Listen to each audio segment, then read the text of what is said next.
tayong mga hindi kaagad naiintindihan ng mabuti. Kaya nga, inuulit-ulit ko yung idea para mas maintindihan natin. Now, nung nag-decide ka, okay, to do something, whatever it is, di ba? Kung ano man yun, let's say, pasimplihin natin kumain. Nung nag-decide kang kumain, nung nag-decide kang sumubo, inisip mo bago mo ginawa. Minsan lang, eto makinig mabuti parang hindi mo na siya inisip kasi nga normal mo na siyang ginagawa. Ulitin ko po. Nung gusto mong kumain, nung gusto mong sumubo, inisip mo muna siya bago mo siya ginawa. Yun nga lang, dahil it is a 3 times a day to up to 5 times a day na ginagawa mo, normal mo na siyang ginagawa, akala mo hindi mo na siya iniisip. Kaya nga, makinig mabuti mga kapatid, mga future top earner dyan, mga future multimillionaire dyan, kaya nga, ang mahirap po sa pag-iisip ng negative, minsan o madalas, akala mo hindi ka negative mag-isip kasi normal na pala sa'yo yun. Kaya mapapansin mo, may mga kilala tayo, lahat ng lang nakikita niyan ang negative sa isang tao. Ganun siya, hindi niya nakikita yung maganda. Ay, chismosa yan. Naku, ano yan, ganito yan. Kaya nga may mga tao na tulungan mo, ibigay mo lahat, may masasabi pa rin sa yung hindi maganda. Kasi bakit? Ang titingnan lang sa iyo negative. Agree po ba? Ngayon, hindi niya alam yun. Because normal na sa kanya. Parang pagkain. Hindi niya na iniisip na kumain. Ginagawa na lang niya. Maski yung pag-iiling mo, tama ka. May mga ganyan tayong kilala, tama po ba? Kaya nga, pag tinuturuan tayo ng uplines natin, kinokorek tayo, be grateful, be thankful.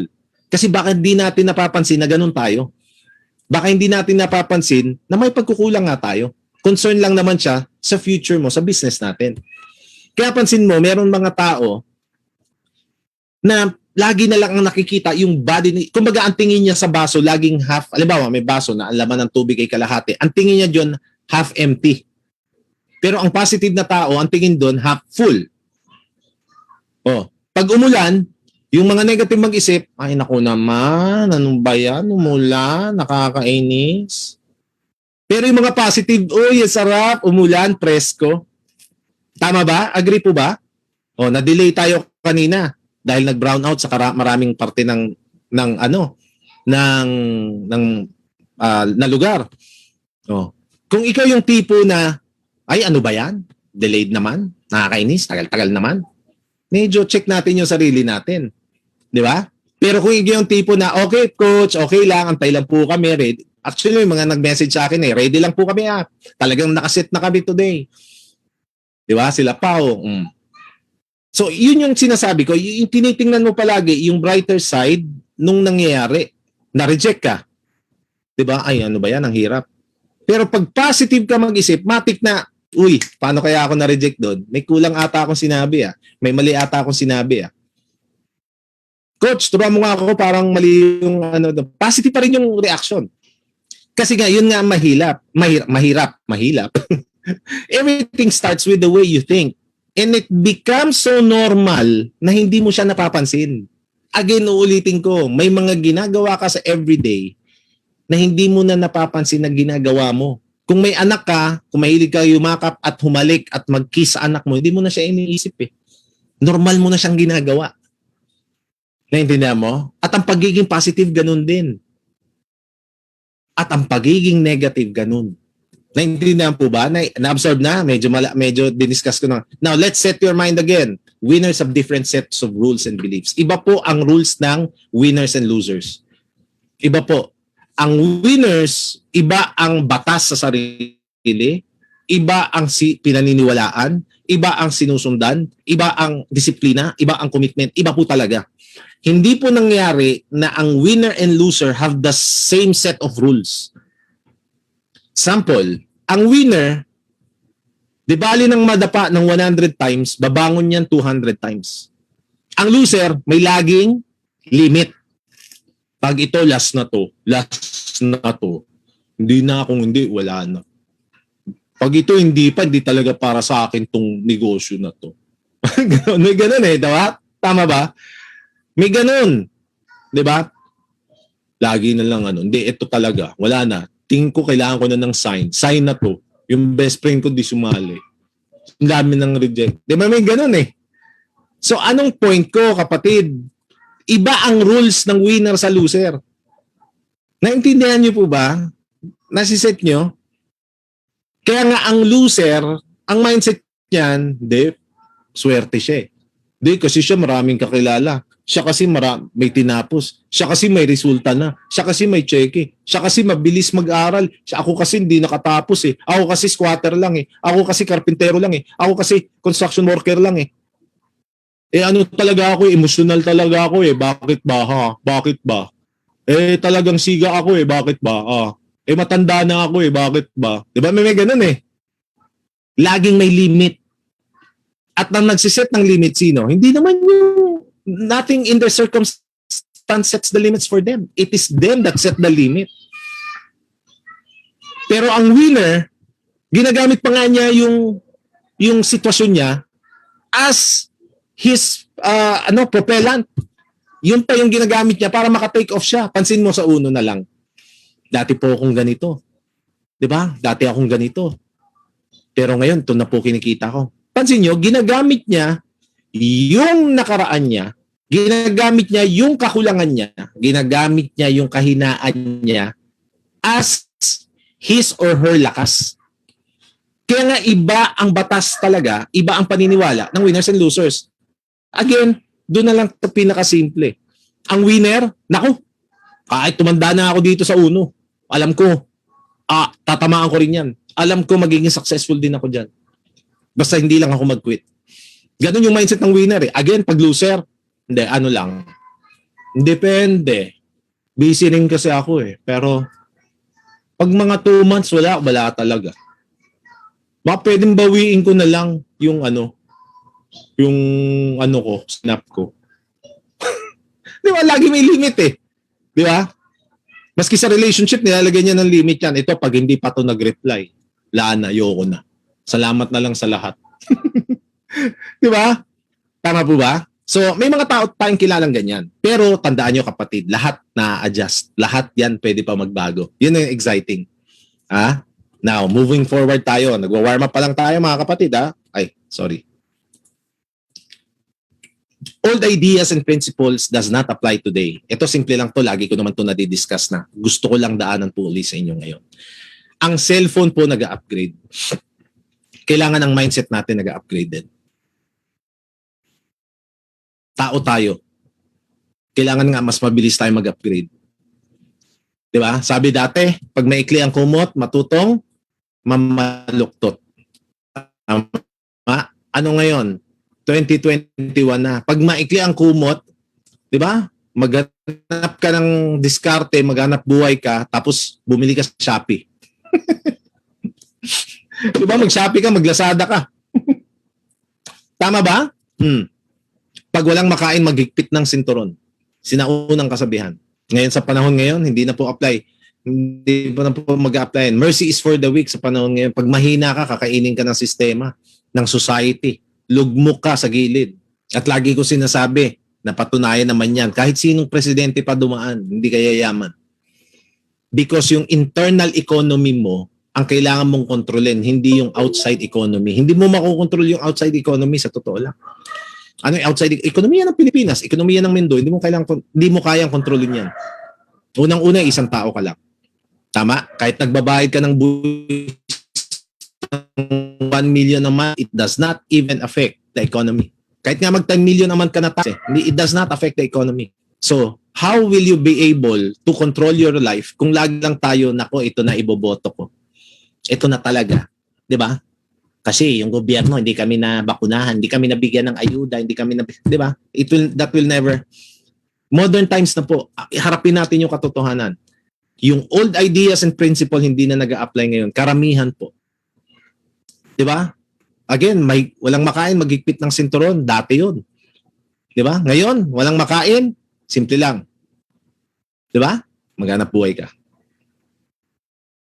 Walang malakitang hanap buhay. Maghanap ka ng mga tao dating walang hanap buhay, paano nagkaroon ng hanap buhay? Kasi merong paraan. Alright? Now, tuloy natin. Let's set your mind again. Control your internal economy. Ito yung sinasabi ko. Ang challenge kasi mga kapatid, ang focus mo dapat is yung internal mong ekonomiya o yung pansarili mo. Wag mo nang mahal presyo na. Kaya nga meron ako nakilala, kwento ko sa inyo, story time tayo. Meron naman akong kakilala. Meron po siyang realty na business. Ang property business niya, pinakamalaki sa Bacolod. At kung hindi ako nagkakamali, latest summer, basta Bacolod pinakamalaki niya. So nagkausap kami minsan, alam mo sabi niya, napakasimple lang naman. Sabi niya gano'n. Kung gusto mo talagang maging successful, kung gusto mo talagang maabot yung pangarap mo, ang lagi mong iisipin, ang lagi mong priority is kung ano yung laman ng bulsa mo, hindi kung ano yung kinukurakot ng gobyerno. Alam mo, napakasimple nung sinabi niya. Medyo mo yun, pumasok sa ko, o nga, no? Kasi may mga tao kasi na lagi na lang na ang sitwasyon niya ay nakabase sa kung ano ang nangyayari sa kapaligiran. Kung ano yung nangyayari sa bansa, kung ano nangyayari sa nasyonal, sa lugar niya, doon nakabase kung ano yung buhay niya at yun yung reason niya and excuse niya for being in that situation. Bibigyan ko example. Pandemic. Worldwide, hindi lang nationwide. Buong mundo. Tanong, marami po ba nag-suffer? Yes. Pinagdasal na natin sila, nakatulong na rin tayo sa kanila. Now, ang tanong, meron din po bang umasenso? Sobrang dami po. As a matter of fact, noong 1998, yung huling grabing global financial crisis, maraming negosyo na established during that time of recession. Nung panahon na bagsak ang ekonomiya, doon umangat itong napakaraming businesses na ito. I would not name lahat ng business. Sobrang dami ng business like yung Uber, 'di ba? Actually, doon pa nga pumatok yung Amazon, 'di ba? 'Di ba? Viber, if I'm not mistaken, Viber ba, WhatsApp. But anyway, ang point ko lang, ngayong pandemya na to,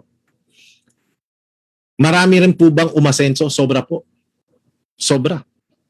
So, hindi siya nagpa-apekto sa nangyayari sa paligid, bagkus dumiskarte siya, gumawa ng paraan, naghanap ng masisilungan para makaahon.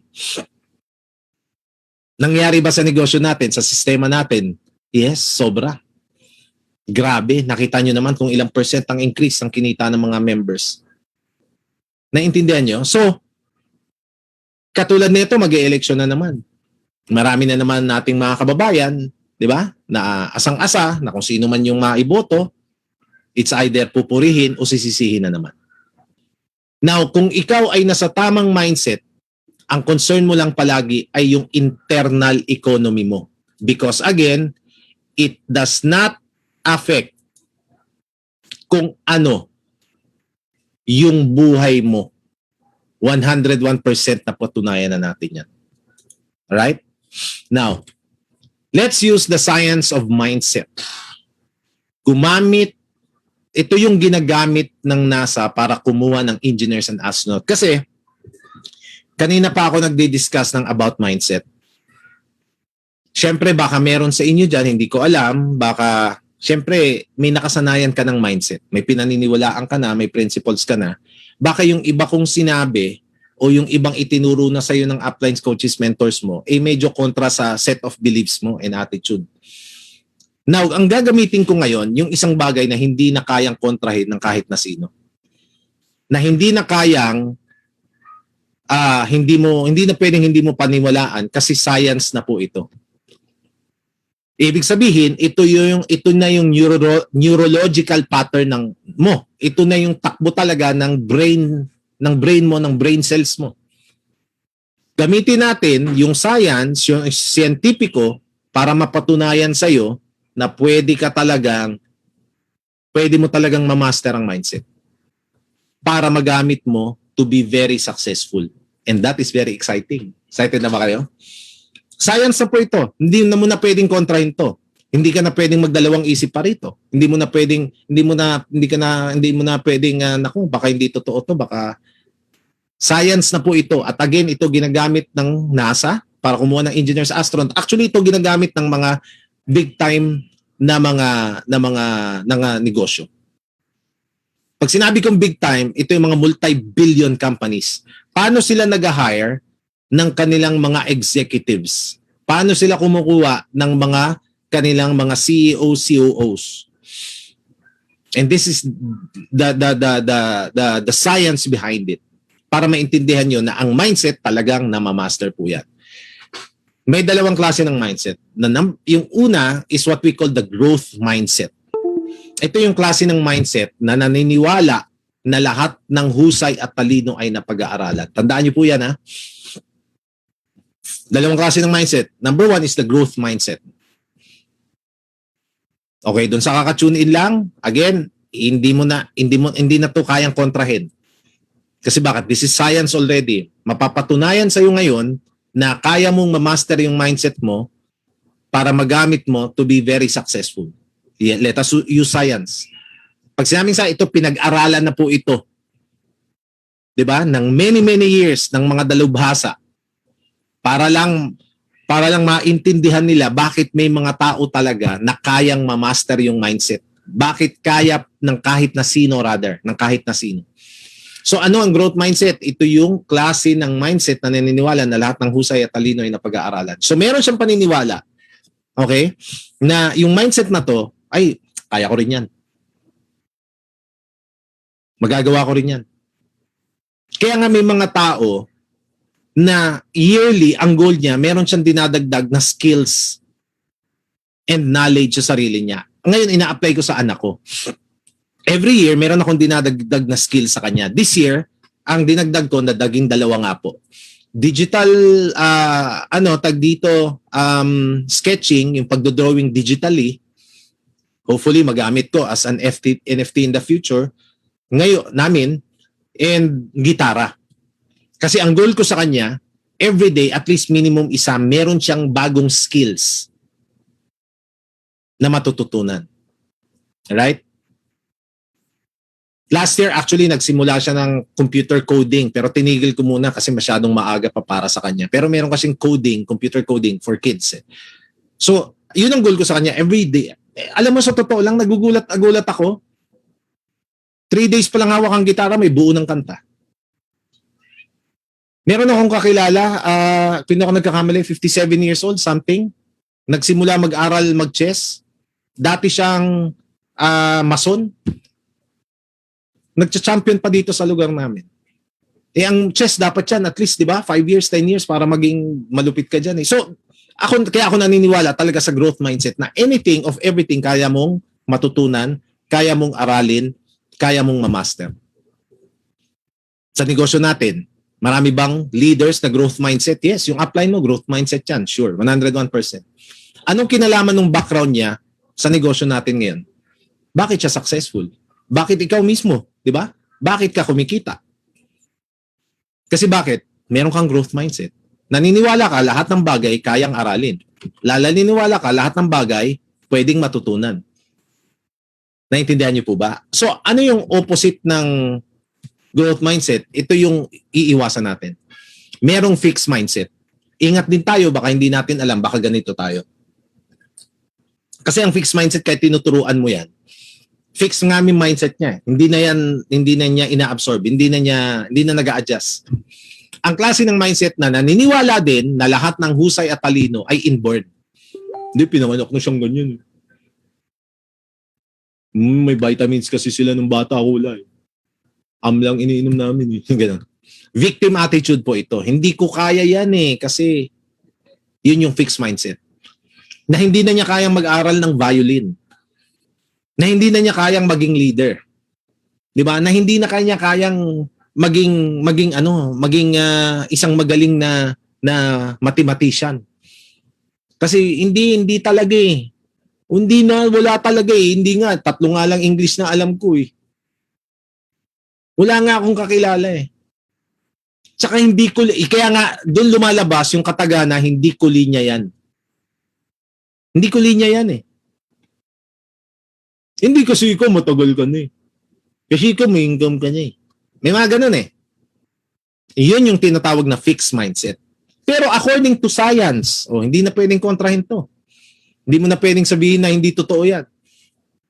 Na lahat ng klase ng utak ay pwede yumaman.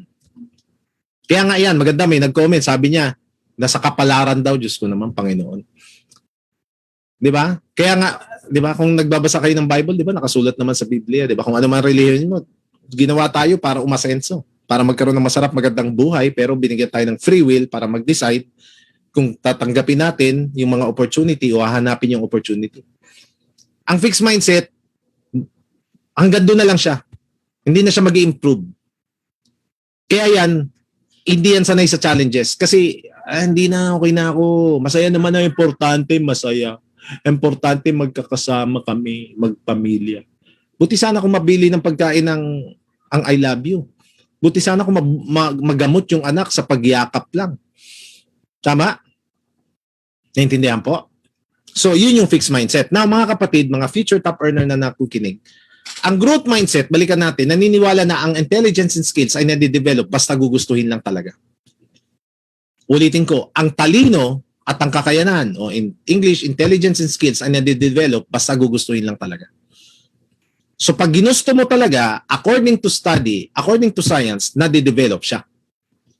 Tanong, napatunayan na ba yan sa negosyo natin? Oo naman. Sa labas ng negosyo natin, oo naman. Kaya nga, mga kapatid, makinig ka. Makinig. This is like, ito matatawa ka rito in a way. Kaya nga may mga tao, nung na-involve ka na sa negosyo natin, may mga tao na nagsabi sa'yo na naku, nagbago ka no. Naku, iba ka no. Tama? Kasi bakit? Siya kasi, meron siyang fixed mindset. Ikaw, meron kang growth mindset. Hindi ka naman nagbago eh. Ang nangyari lang, hindi lang siya nag-improve. Yung mindset niya, ganun pa rin. Yung ugali niya, ganun pa rin. Yung paniniwala niya, ganun pa rin. Yung style niya, diskarte niya, ganun pa rin. Iba ka na magsalita, pre. Puro ka na sabon-sabon. Puro ka na opportunity, system. May ganun eh. Tama? Actually, kung kaibigan mo yan, dapat di ka ginaganyan. Kasi ang totoong kaibigan, dapat walang issue sa'yo na naghahanap buhay. Na naghahanap ng mas magandang buhay. Kasi ang totoong kaibigan, dapat sumusuporta eh. Hindi ginagawa ng issue yung, di ba? Kaya nga, pag totoong kaibigan mo yan, naging busy ka, happy pa yan. Tapos nakita niyo yung posting mo, iba na, happy pa siya. Pag totoong kaibigan yan. Kung tamang kaibigan yan. Happy pa siya sa'yo. Hindi man siya sumali, hindi man siya sumuporta, pero happy pa siya. Kasi alam niya, naghahanap buhay ka. Alam niya, naghahanap ka ng mas magandang kinabukasan. Gumagawa ka ng pera. Sa totoong kaibigan, hindi issue yan.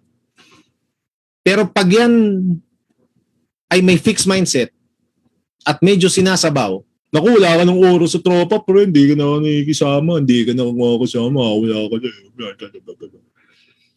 Ito masakit. Pag naglabas ka ng resulta, naglabas ka ng cheque, naglabas ka ng pakita ka ng ganito, ganyan, puro yabang na neto, yabang na, yung kala mo, hindi mo totoo yan. Ganon. Yun yung sinasabi ko na it happens, hindi ka nagbago. Ikaw lang, tinanggap mo lang na kaya mo pa. Tinanggap mo lang na pwede pa. Diba? Ginawa mo lang na mag-adjust yung utak mo, na i-develop, i-improve, dagdagan ng knowledge and skills. Ginusto mo lang kasi.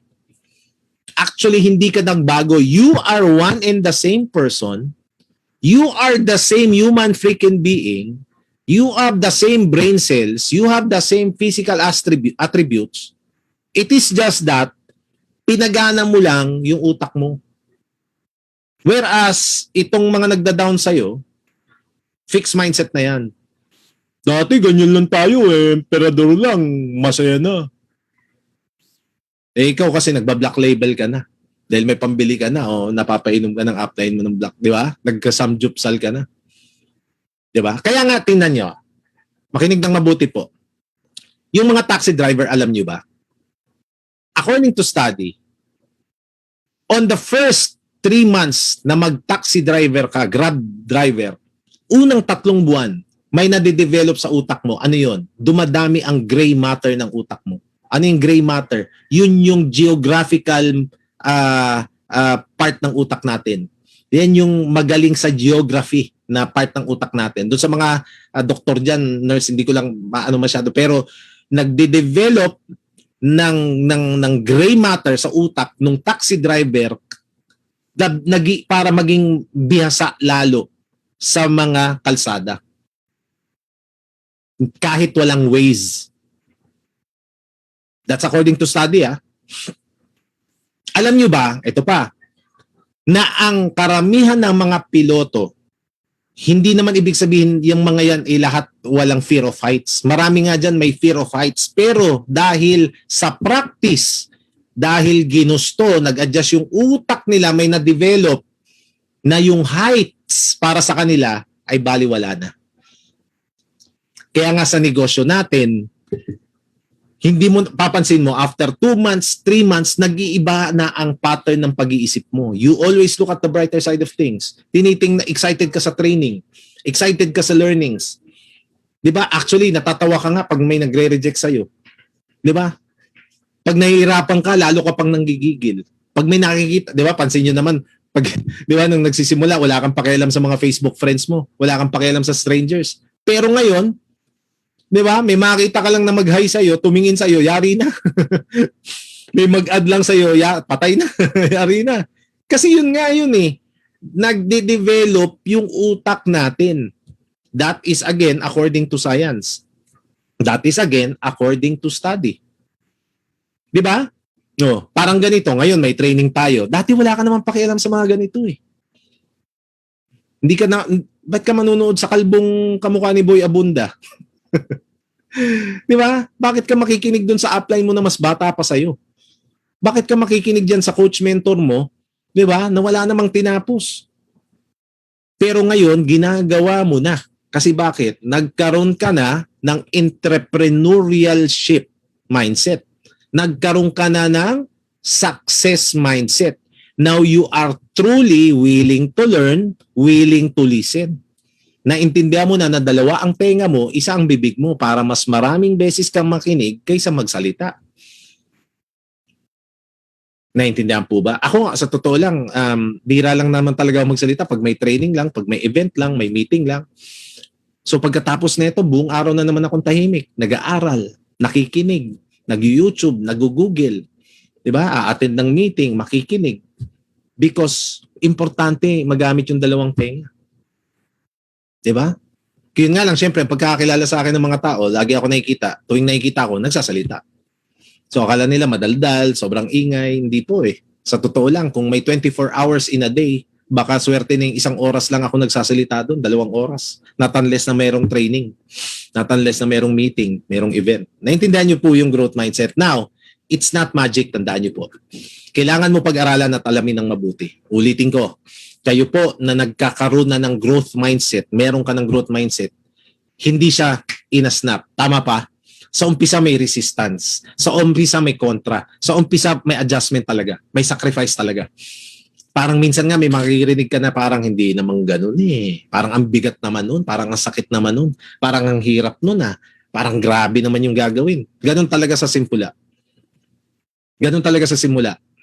Diba? Be patient. Huwag kang mainip, huwag kang mapikon, huwag kang mainis. Kailangan mong gawin ang mga dapat gawin. Kaya nga kung may mga daily task ka, sa una talaga, ano yan, medyo tedious yan. Hindi mo, bakit? Kasi hindi siya magic. Pero, ulitin ko, it will happen. Mali na ba? Yun yung exciting eh. It will happen, but it is not magic. Again, sa mga kapasok lang, mga top earners, sa mga leaders, sa mga mentors, sa mga coaches, salamat sa suporta po. Sa lahat ng grupo, maraming salamat sa suporta. Naintindihan po? It is not magic, but it happens. And again, this is according to science. This is according to study. So, kailangan magkaroon ka ng learning curve ngayon. Ano yung learning curve? You have to understand na, eto, tingnan niyo po. Ito yung tubig. Okay, ito yung tubig. Andito ka sa ilalim, paahon ka. Paahon. Okay? Now, tandaan mo, magsisimula ka dito sa ilalim. Pataas, tama po ba? Now, dahil nasa ilalim ka, pataas ka, hindi ibig sabihin na nalulunod ka, nahihirapan ka, hindi ibig sabihin hindi ka nag-improve. Pa-comment nga kung naiintindihan. Tandaan mo, pataas ka, yun nga lang nasa ilalim ka pa ng tubig. Naiintindihan po? Ulitin ko. Habang nagsiset ka ng growth mindset mo, habang nag-i-improve ka, habang nagsasacrifice ka, nasa ilalim ka ng tubig, ikaw ito. Hindi ibig sabihin na nalulunod ka, nahihirapan ka, nasa-sacrifice ka, nagugutom ka, napapagod ka, nare-reject ka. Hindi ibig sabihin hindi ka nag-i-improve kasi tandaan mo, paangat ka eh. Yun nga lang, konting usad na lang, makikita mo na yung hangin. O, makikita, mararanasan mo na yung hangin. Mararanasan mo na yung environment. Whereas, kapatid, pag ang mindset mo palagi ay fixed mindset, nandun ka lang sa comfort zone. Anong ibig sabihin nun? Doon ka na lang sa kanakasanayan mo, nakagawian mo. Hindi ka na magsasacrifice ng ganun. Stagnant ka na nga lang, stagnant, steady na, yun na yun. Come what may. Aasa ka sa kapalaran na nakalimutan mo na ang kapalaran, ginagawa yan. So again, ulitin ko for the third time, pag nalulunod ka, hindi ka makahinga, hirap ka, gutom ka, pagod ka, puyat ka, nare-reject ka, hindi sabihin hindi ka nag-improve. Kasi maaaring nasa ilalim ka pa ng dagat, paangat ka pa lang. Pero again, paangat ka pa rin. So again, ang pag-angat mo, tandaan mo, baka wala ka pa sa surface ng tubig. Malinaw po ba? Na-absorb po natin? Again, this is not magic. Going back. Now, ang mahirap kasi is yung fixed and growth mindset ay pareho nating ginagamit yan sa totoo lang. Sa iba't ibang equation. Ginagamit natin ang growth and fixed mindset sa iba't ibang sitwasyon sa buhay natin. Bigyan ko kayo ng sample. Sabihin na natin yung green, yung growth mindset. Yung pink is the fixed mindset. Imaginein mo siya na parang shades. Shades, sunglasses. Imaginein mo siya na parang shades, sunglasses. So, ibang-ibang okasyon, magkaibang ginagamit natin. May ginagamit tayo na growth at may ginagamit tayo na fixed mindset na shade. So, in every situation, iba ginagamit. Like sample, may mga sitwasyon na may nakita ka na bodybuilder, okay, na sobrang laki ng katawan. Ako, malabo na sa akin yan, pre. 40 na ako, pre. Wala na, malabo na sa akin. Hindi na kaya. Meron namang ginagamit natin on certain occasions na growth mindset. Like example, may nakita ka. Kita mo sumasayaw sa TikTok. Naku, kaya ko rin yun. Mas magaling pa nga ako dyan. Mga setup nga itong account. Makapag-post nga. So, yung growth and fixed mindset ay nagagamit natin in different occasions kahit sino ka pa. Now, ano yung kailangan natin gawin? Ito yung kailangan gawin po. Ganun pala, Upbutch. Ginagamit pala natin siya pareho, yes. May mga doubt and fears tayo in each and every situation. Pero may mga sitwasyon na yung growth mindset natin gumagana. So ano ang dapat gawin? Ang gagawin natin, kung dalawang shades po yan, dalawang salamin po yan, o ito, dalawa. Kung dalawang klaseng salamin po yan, mas gamitin nyo yung growth mindset kaysa sa fixed mindset. Malinaw? So kung damit naman yan, kung puti at itim, make sure na ang suotin mo palagi is yung puti. Kasi yun yung growth mindset. Naintindihan po natin. So we have to recognize that. We have to recognize the fact na yes, dalawa siya at nagagamit natin siya pareho, whether positive o negative ka na tao. Pero dahil aware ka na ngayon, dahil umattend ka ng training, we must also take control na ang magamit natin palagi is yung growth mindset natin. So sa negosyo natin, pag may kailangan gawin at gusto mong isuot yung fixed mindset mo, labanan mo. suot mo yung growth mindset mo ngayon. Teka muna, sige na nga, kahit mahirap yan. Paano ba yung strangering na yan? Paano ba yung posting na yan? Paano ba yung presentation na yan? Paano ba yung product na yan? Hindi ko pa memorize yung product. Pilitin mo. Because you are now aware that you have the capability to use either or. Malinaw po ba? Yeah? So, you are now in control. Para malinaw po. Again, hindi upline mo hindi ang Panginoon. Hindi ang presidente, hindi ang senador, hindi ang barangay tanod, hindi nanay mo, hindi tatay mo, hindi anak mo, hindi asawa mo o boyfriend mo. Ikaw ang may control kung anong gagamitin mo sa dalawa. Naintindihan po ba? Na-absorb po ba? Okay, now. Who wins? Sino ba nananalo? Siyempre, yung taong ginagamit madalas ang growth mindset ay ang nagiging successful. Now, according to study, merong mga bata, ito may sample. Makinig kayo, I have this story. True story. Nung 1998, nung 90s na lang. Nung 90s, pagdating sa wushu, alam niyo yung wushu, yung Chinese ancient martial arts. Sa Olympics, dito sa South Asian Games na lang, ang laging nagcha-champion dyan, China. Wushu, China. Given na yun. Kumbaga parang lumaban ka na lang. Pero asahan mo na, China champion. Pilipinas, merong representative ang Pilipinas. Mga 6 yan, 7 kung di ako nagkakamali. Pero lumalaban na lang sila para lang lumaban. Pero matik na ang champion China. Eh syempre sa kanila nang galing yan. Now, eto malupit. Nung 1998, nagbago yung coach. Bago yung coach ng Philippine team ng Wushu. Tapos meron doon isang member ng Wushu team na pinaka-potential, kinausap ng coach. Sabi ng coach, sa tingin mo, kaya mo ba manalo? Alam sabi nung Pinoy na Wushu team, coach naman, laging matik na yan. Yung China ang mag-champion, coach. China na yan. Tinanong mo pa ako. Kailan ba nag-champion ng Pilipinas? Kailan ba gold medal ang Pilipinas dyan sa Wushu? China na yan. Ano ba naman coach yung tanong na yan? Sabi ng coach niya, alam mo sabi niya, yan ang problema eh. Kaya tayo hindi nag-gold medal sa Wushu. Kaya hindi tayo nagcha-champion. Kasi sa dumaan na ilang taon, lagi na lang yan ang mindset natin. China mananalo kasi sila nagsimula niyan, sa kanila nang galing yan, sila the best. Eh, totoo naman eh. Sabi ng ganun naman talaga coach eh. Lalaban ako, sabi niya. Totoo to this is a true story. Lalaban ako, bibigay ko best ko. Pero coach, naman, China na yan eh. Sabi niya. Sabi ni coach, hindi. Sabi niya, mindset mo lang yan. Ito yung sport na hindi kailangan ng height. Ito yung sport na hindi kailangan ng super athletic. Hindi naman to basketball eh. Kaya natin to. Sabi naman nung Philippine team ng Wushu, kung bahala coach, anong gagawin natin? Sige, araw-araw, ensayo tayo. Now, every time magsisimula yung ensayo, pinapipikit niya yung Philippine team at alam mo sinasabi niya, isipin mo, papasok ka ngayon ng arena, papasok ka na dun sa laban, nagko-compete ka na, papalakpakan yung tao, baliw na baliw yung mga tao sa ginawa mo, tapos pagkatapos, inabutan ka ng gold medal.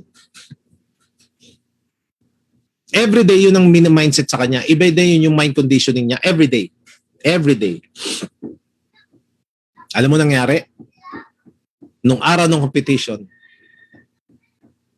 palakpakan yung mga tao sa kanya. And guess what? Nag-gold medal ang Pilipinas nun. So imaginein mo, ganon ka-powerful pag na-manipulate or nagawa mo yung growth mindset. Again, hindi lang siya basta belief. Hindi lang siya basta positive. Siya po ay science. Diba? Siya po ay science. At nangyari po in real life. Now, at ang growth mindset, more resilient. Ibig sabihin more resilient, mas madaling mag-adjust mas madali, mas mabilis mag-adapt, parang bamboo. Ang bamboo, pag binagyo, tutumba lang, babangon ulit. Tama? Gaganon lang yun, papagay pa, babangon ulit. Mas matibay at palaban sa pagsubok at mas gumagawa ng paraan para makaahon. Ang growth mindset, mas resilient. Ang growth mindset, mas flexible. Kaya pansinin niyo mga kapatid, yung mga uplines, coaches, mentors nyo, ito na lang eh. Ilan kayong pinamumunuan ng inyong mga uplines, ng inyong mga coaches? Ilan kayo? Daan-daan po kayo. Iba-ibang klase ng ugali, may pasaway, may mabait, may matigas ang ulo, may mayabang, may ganito, may ganyan, may isnabero, di ba? Imagine mo ilan yung inaasikaso ng uplines, coaches nyo. Pero paano niya na-handle yun? Kasi resiliency niya. Di ba? Sobrang tatag talaga. Di ba? Now, eto na mga kapatid. Pag ikaw may growth mindset, according to science, yung priority mo ay learning. Pag ikaw ay may growth mindset, ang una mong laging iniisip, kailangan ko matutunan to, aralin ko to, nasaan ang knowledge? Di ba? Hindi siya nag-aantay ng knowledge na lumapit sa kanya. Hindi niya inaantay na yung system mag-adjust sa kanya. Hindi niya inaantay na yung know-how ay pumasok sa kanya. Di ba? Ang computer, di ba? Garbage in, garbage out. Tama? Kung ano in-input mo, yun din yung output. Kaso, hindi naman tayo computer para may mag-input sa atin palagi. Kailangan tayo yung maghanap ng information.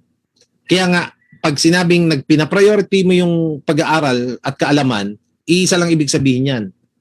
Malaking bahagi ng mindset mo ay growth mindset. Mas gusto pag-aralan kaysa mag-fail. Kaysa umayaw, kaysa ma-depress, kaysa mag-isip ng negatibo, ang gagawin na niya matik, aralin niya paano ba nangyari? Paano ba niya nagawa? Paano ba yung napipapayin? Paano niya nilalatag? Paano yung produkto? At hindi yan takot sa risk. Actually, excited yan sa risk eh. Bakit? Alam niya na walang mangyayari sa kanya, magiging steady lang yung growth niya kung hindi siya magte-take ng risk. Kasi lahat ng bagay risk. Lumabas ka ng bahay, risk. Tama?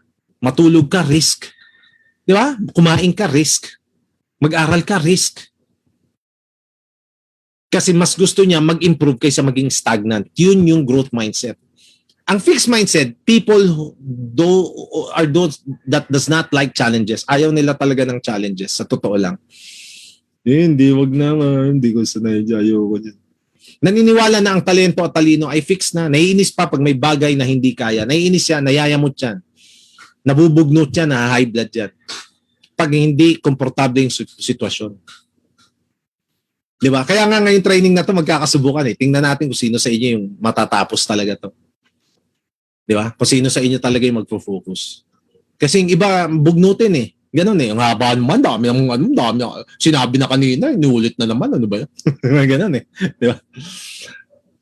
Pero merong growth mindset na teka muna. Alam ko na, naintindihan ko na, pero kailangan ko pang mas maintindihan. Kailangan ko pang ma-absorb. Di ba? Kasi wala pa akong resulta. Ang pagyayabang ko lang yung mukha ko eh. Wala pa naman akong milyon-milyon eh, tsaka magandang resulta eh. Kung kailangan pa mag-aaral, may ganun eh. Di ba? Yun yung growth mindset. So, ang fixed mindset, pag hindi na niya kaya, bibigay na. Pero ang number one reaction ay inis. O kaya nagsi-self-pity. Paawa. Wala naman eh. Awawa. Ay, ganun. Diba? Growth mindset is reality. Ito magandang pag-usapan natin. Tandaan nyo, kanina ko pa din-discuss. This is science.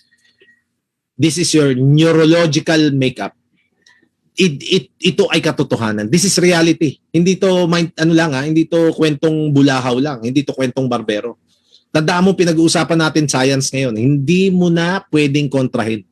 Pwede ka talagang mag-improve. Pwede mo talagang ma-master yung pag-i-invite, pagko-closing, 'di ba? Pagpe-present, 'di ba? Pakikinig, ma-master mo talaga 'yan.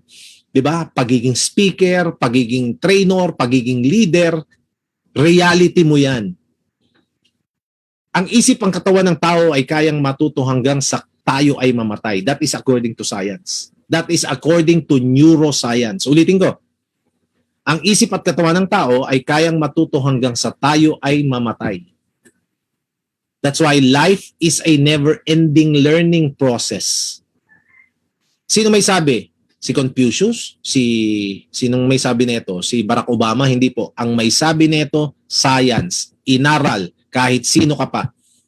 Tama? Kahit nagtatanim ka lang ng kalachuchi, kahit ikaw ay corporate manager, kahit ikaw ay sundalo, kahit sino ka pa, idol, pwede ka pang mag-improve. Pwede kang gumaling sa kahit anong bagay, and that is according to neuroscience. Hindi mo na pwedeng kontrahin yan. Alam ng growth mindset na dapat magpursige para magtagumpay kahit may mga pagsubok. Alam na niya yan. Kasi tatlo yan po eh. Lagi natin ginagamit, di ba? May taong gusto, may taong gustong-gusto, at may taong desperado. Now, kung gusto talaga natin mag-improve, dapat tayo ay desperate to improve. Kasi pag gusto lang, pag nahirapan, pwedeng tumigil. Pag gustong-gusto, pag may nakitang ibang gustong-gusto, wala na, defocus na. Pero pag desperado, focus talaga dun sa goal, kahit anong mangyari, whatever it takes, aaralin, gagalingan niya. Sabi nga ng growth mindset, pag may challenge, anong gagawin? I smile and I do it. Pag merong mga kailangang gawin, I smile and I do it. Kahit hindi po tayo nagkikita-kita ngayon, pwede bang ngumiti ka muna dyan? Smile ka naman muna. Yan, di ba? Smile and do it. May ginagawa si upline, si coach, smile and do it. Parang mahirap, smile and do it. May awards na kailangan ma-achieve, smile and do it. Tama? Merong kailangan prospectin, 'di ba? May kailangan na maghanap ng mga makakausap, smile and do it. May kailangan bentahan ng product, smile and do it. May kailangan attenan na training, 'di ba? Kahit alanganing oras, kahit alanganing pakiramdam, smile and do it. Ang taong may fixed mindset ay tumitigil pag may pagsubok na sa tingin niya ay hindi kaya kahit pa maganda resulta. Okay, ito maganda. Makinig po, focus mabuti. Ang fixed mindset, bagong train of thoughts to, bagong kaalaman na naman, dagdag kaalaman na naman to. Kahit maganda ang resulta, titigil siya. Pag hindi niya gusto yung proseso. Pag hindi komportable sa kailangan gawin. Pa-comment naman na intindihan nyo. Kahit maganda ang resulta, kahit very, very, enticing ang future, malaking income, magandang bahay, maraming kotse, travel, good health, good life, kasama mahal sa buhay. Kahit alam niya yun yung resulta, malinaw, titigil pa rin ang taong may fixed mindset, magi-give up. Kasi ayaw niya yung pagdadaanan. Hindi nga para sa akin yan, hindi ko linya yan. Kasi ano lang ako, probinsyano ako, karpintero lang ako. Pare, so ano lang ako, supervisor lang ako, pang matatalino na yan. Hindi ko kaya mga ganyan. Hirap niya, wala akong oras, busy ako, wala akong load. 'Di ba? Walang signal. May anak ako, may sakit nanay ko. Lola ko, malabo na mata. 'Di ba? May meteor na palanding na sa amin. Yung aso ko may sipon, lahat na ng dahilan. Kahit maganda resulta, tingnan nyo itong picture ko dito sa baba. Tingnan nyo. Tingnan nyo. Ang fixed mindset, maganda resulta, may humarang lang na challenges, tigil na siya. Nakita nyo yung picture? Nakita nyo? Yung growth mindset, hindi nga niya, makinig, kapatid, makinig. Wala nga siyang nakikitang resulta, basta ang gusto niya lang yung proseso. Malinaw? Alam niya yung proseso mas importante. Yung resulta, darating at darating yan kahit anong mangyari. Kaya tingnan mo siya, hindi pa niya nakikita yung iba niyang pagdadaanan pa, inakyat na niya yung una niyang pagdadaanan. Yung unang pagsubok, yung unang challenge. Inakyat na niya. Diba? Nasa isip niya, meron na naman tong challenge sa susunod. Meron na naman tong pagsubok sa susunod. May rejection na naman to sa pagsusunod. Meron na naman tong magandang mga objections, mga ganun, di ba?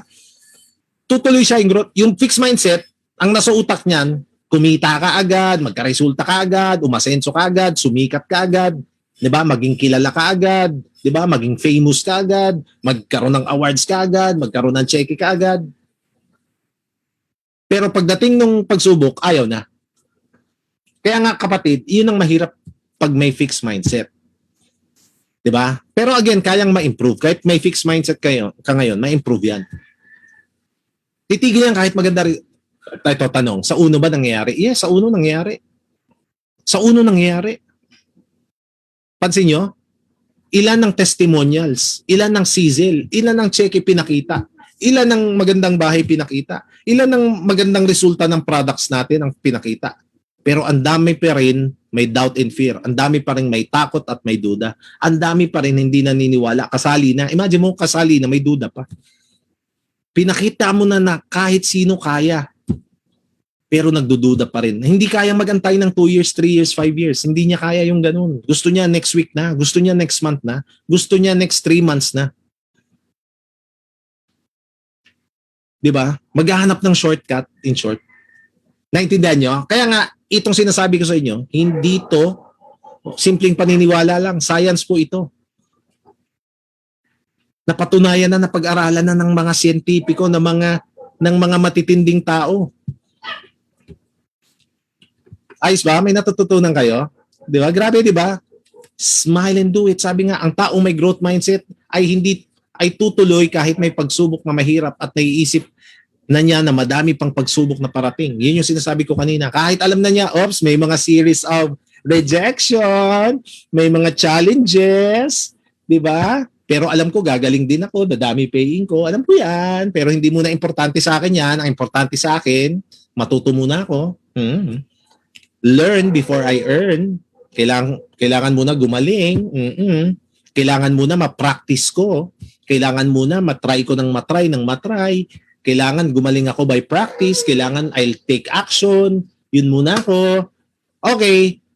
Merong resulta yung iba. Pero yung inggit niya, yung inggit na pang-motivate. Kasi may inggit na pangit di ba? Naku, swerte lang yan. Hindi, mas magaling pa ako dyan. Wala yan, tsamba lang yan. Pero meron taong naiinggit na positive. Paano po yun? Yung balang araw, ako rin yan. Coach, idol, ako na next yan. Next time, ako naman. Pamilya ko naman ang makakaranas ng ganyan. Yun yung magandang klase ng inggit. Kaya nga, ang taong may growth mindset, ang priority niyan, gumaling muna. Practice lang yan. Invite. May aayaw, may sasali. Maraming aayaw, konti sasali. Pero sa kanya, wala. Alam niya na, ito yun eh. Ano sabi ni Muhammad Ali? I hate every minute of my training. I hate every minute of my training. Sabi ni Muhammad Ali. Ano sabi ni Conor McGregor? Winners are made in the gym. Anong sabi ni Tiger Woods? You saw my trophies. You saw my awards, but you never saw my sacrifices. So anong point, kapatid? Kasi yung resulta byproduct na lang yan. Kumbaga bonus na lang yan sa taong gustong maging successful. Mas ini-enjoy niya yung journey. Now, alam ang realidad. Yung reality ba? Ang tao may growth mindset, alam ang reality. Makinig ang mabuti. Malawak ang intindi sa totoong nangyayari sa buhay at haharapin nito kasi alam niya na ito ay normal at parte lang ng proseso. Alam niya yung reality. Alam niya yun. Kumbaga hindi siya yung parang fairy tale. Kakapanood ng telenovela, ng Korean novela, kakapanood ng kung ano-ano. Yung utak niya napunta na ron na mayroong mga overnight success, may mga taong rags to riches talaga na ganun lang kasimple. Naintindihan niyo po ba? Alam niya yung realidad. Ang building bago na itayo, alam niya maghuhukay ng malalim. Maraming dugo, pawis, sugat, at sakripisyo para matayo yan. Alam niya yung ganun. Alam niya yung reality. Ang mga may fixed mindset, minsan delusional na yan. Ano yung delusional? Nag-aantay ng swerte nga. Nag-aantay ng kapalaran. Kung ano na lang yung sino maging presidente, kung sino yung maging government official sa barangay niya, yung alam wala na. Kung ano na lang yung gusto daw ng Panginoon, 'di ba? Pati yung Panginoon dinamay pa. Naintindihan niyo po. Pero yung may growth mindset, alam niya reality, life is what I make it. Kung ano buhay ko, yun yung ginawa ko. how to develop ang growth mindset. Eto na, yan. Okay, bago tayo matapos. Di ba? Eto na, tuturo ko na paano mag-growth mindset.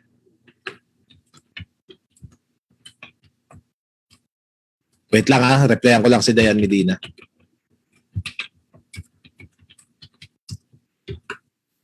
Paano magkaroon ng growth mindset? Actually, napakasimple lang po. Magugulat kayo kung gaano kasimple to. Ready ka na ba? Yan. Napakasimple lang. Dapat ay naniniwala ka na ito ay posible at totoo para sa'yo. So, number one rule, para magkaroon ng growth mindset, dapat muna tanggapin mo, posible sa akin to. Ibig sabihin, kaya kong magkaroon ng growth mindset all the way. Na ang gagamitin ko yung growth mindset na sunglasses ko kaysa yung sa fixed mindset. Mas susuotin ko yung growth mindset ko na damit kaysa sa fixed mindset ko na damit. Mas gagamitin ko siya. Now, ang first step is mas maniwala ka muna na kaya o posible para sa siya. Malinaw?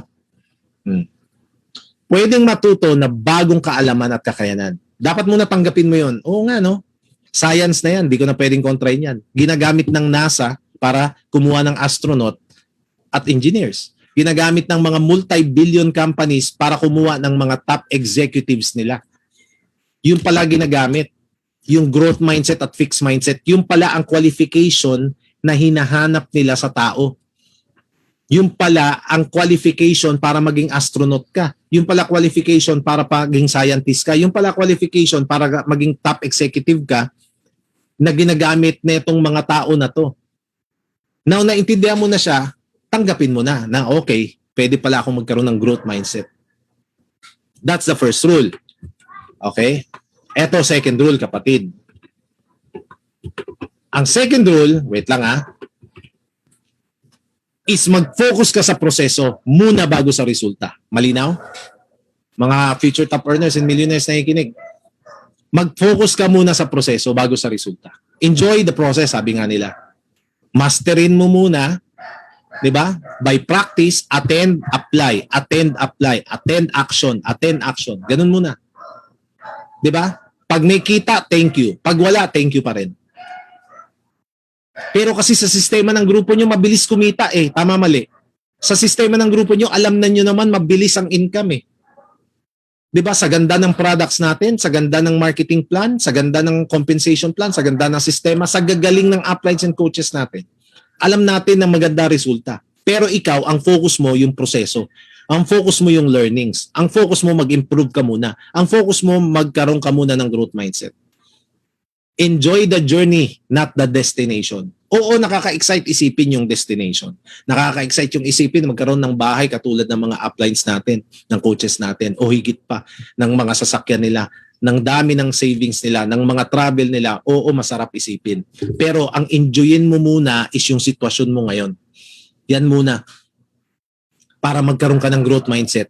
At happily do it. Kasi meron kasi yung ginagawa na hindi naman siya masayang gawin Kailangan happily na ginagawa mo siya. Ibig sabihin, hindi ka napipilitan, yung enjoy mo siya. Parang ngayon, nagtitraining tayo hanggang mamaya tayo. Di ba? Kahit masakit na yung puwet mo dyan. Di ba? Nagugutom ka na. Pero ini-enjoy mo siya. So, enjoy the process muna. Malinaw po ba? Okay po ba tayo doon? And makinig at sumunod sa mga taong nakagawa na. Seryosohin ang mga aral o turo ng leaders. Naintindihan po? Nasusulat po ba ng iba? Nasusulat na? Yan. Now, makinig at sumunod sa mga taong nakagawa na. Alam mo, isa sa technique, according to science na naman po ito, hindi po ito sa akin. The best way, one of the best, if not the best way, is to surround yourself with people with the growth mindset. Sino yan? Yung mga uplines and coaches nyo po. Swerte lang tayo kasi nasa network marketing tayo. Meron tayong tinatawag na community. May tinatawag na team. May tinatawag na group. Imaginein mo, inaaral mo yung growth mindset sa labas ng ginagawa natin. Kanino ka hahanap ng lakas? Kanino ka hahanap ng inspirasyon? Kanino ka hahanap ng puwersa? Kanino ka kukuha ng knowledge? Sinong kakampi mo? Si YouTube lang at saka si Google. 'Di ba? Yung environment mo, mga kaibigan mong, 'di ba, negatibo o ayaw magbago, 'di ba? Dina-down ka pa, minsan kamag-anakan pa natin, ang humihila sa atin pababa, may mga ganon, hindi man palagi, may mga ganon.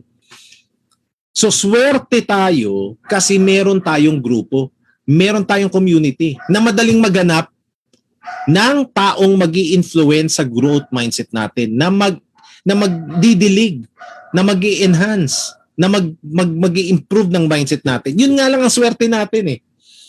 Kasi nandyan na. Pero imagine mo wala tayo sa uno. Imagine mo wala tayo sa system ng grupo mo.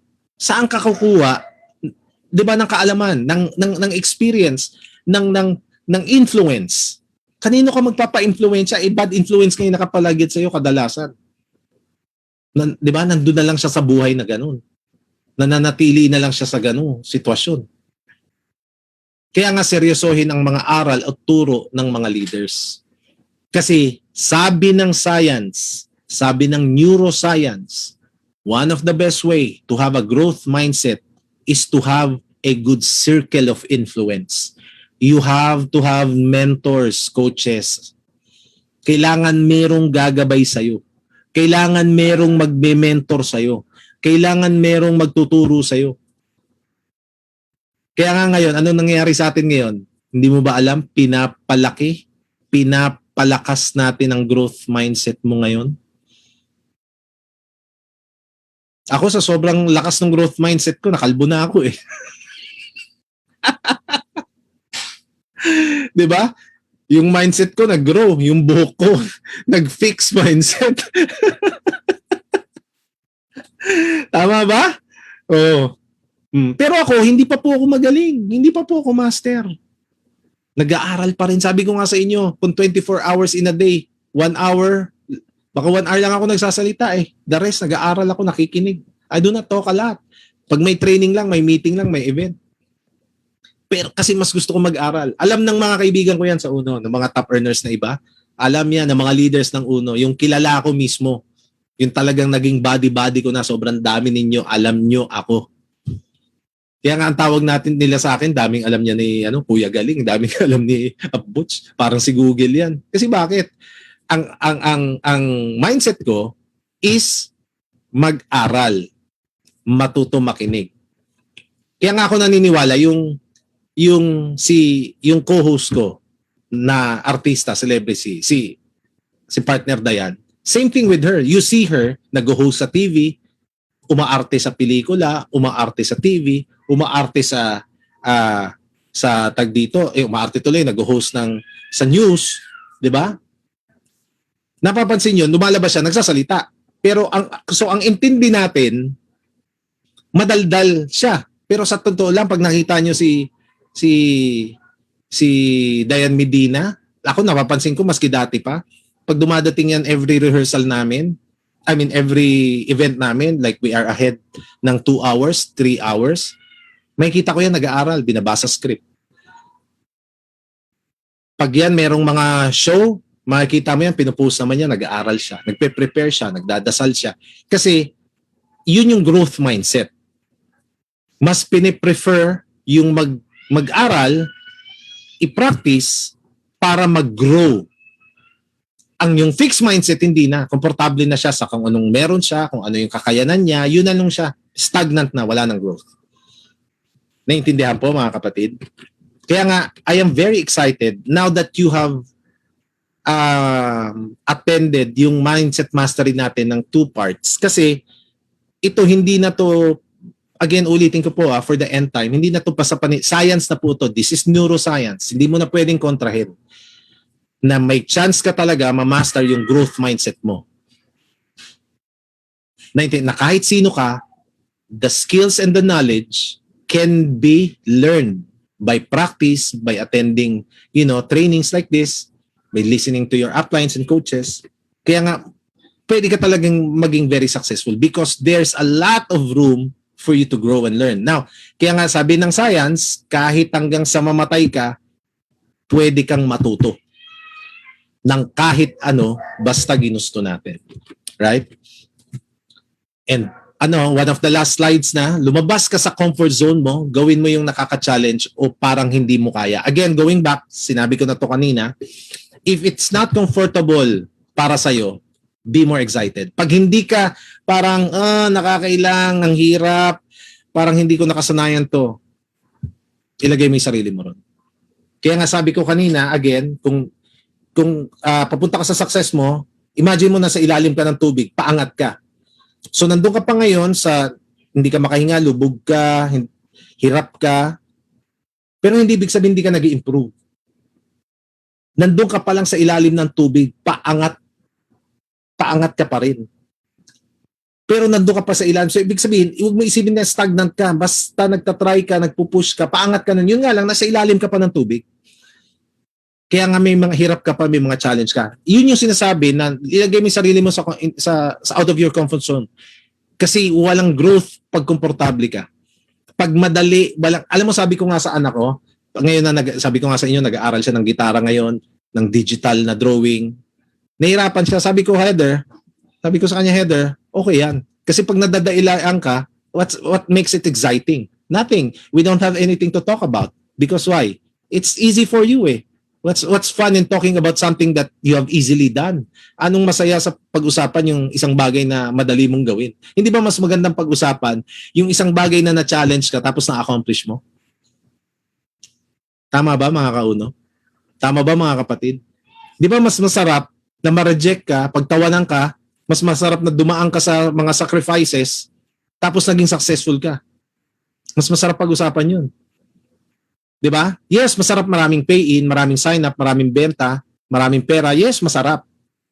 Pero wala masyadong beauty doon eh. That's why yung mga success stories, pansin nyo, pag nagbumili ka ng libro sa National Bookstore ng success story, kung ang libro na yon ay 100 pages, yung 90 pages, puro hirap, dalamhati, pagod, puyat, failure, 10 pages lang yung success.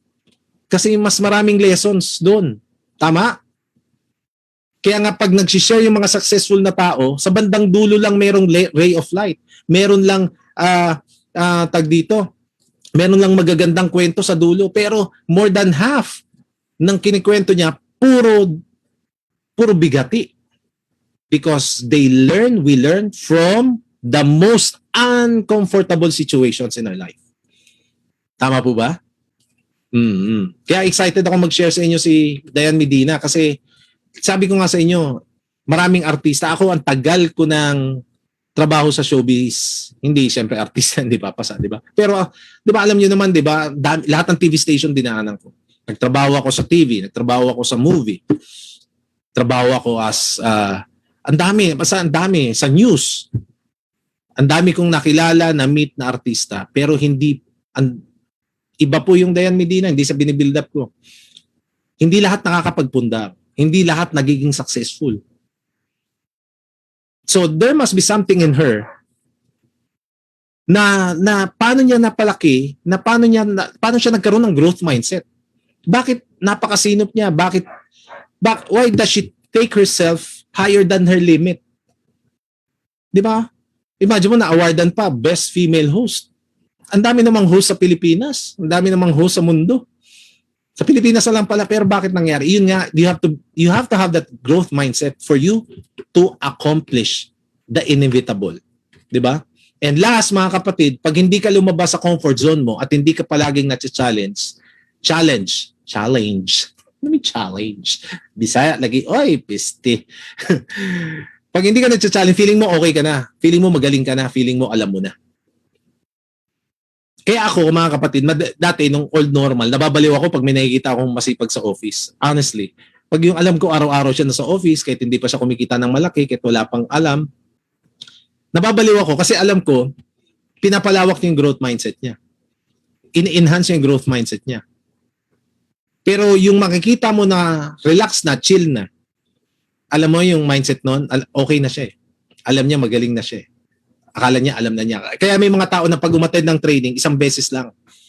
Kaya nga, saludo pala sa inyo na umattend nung una, part 1 natin, umattend ka pa rin ng part 2. Saludo sa inyong umattend ng TAPS pa ulit-ulit. Saludo sa inyong umaattend ng FSO pa ulit-ulit. Saludo sa inyong umaattend ng salesmanship pa ulit. Saludo sa inyong attend ng mga training ng grupo ng paulit-ulit. Kahit hindi comfortable.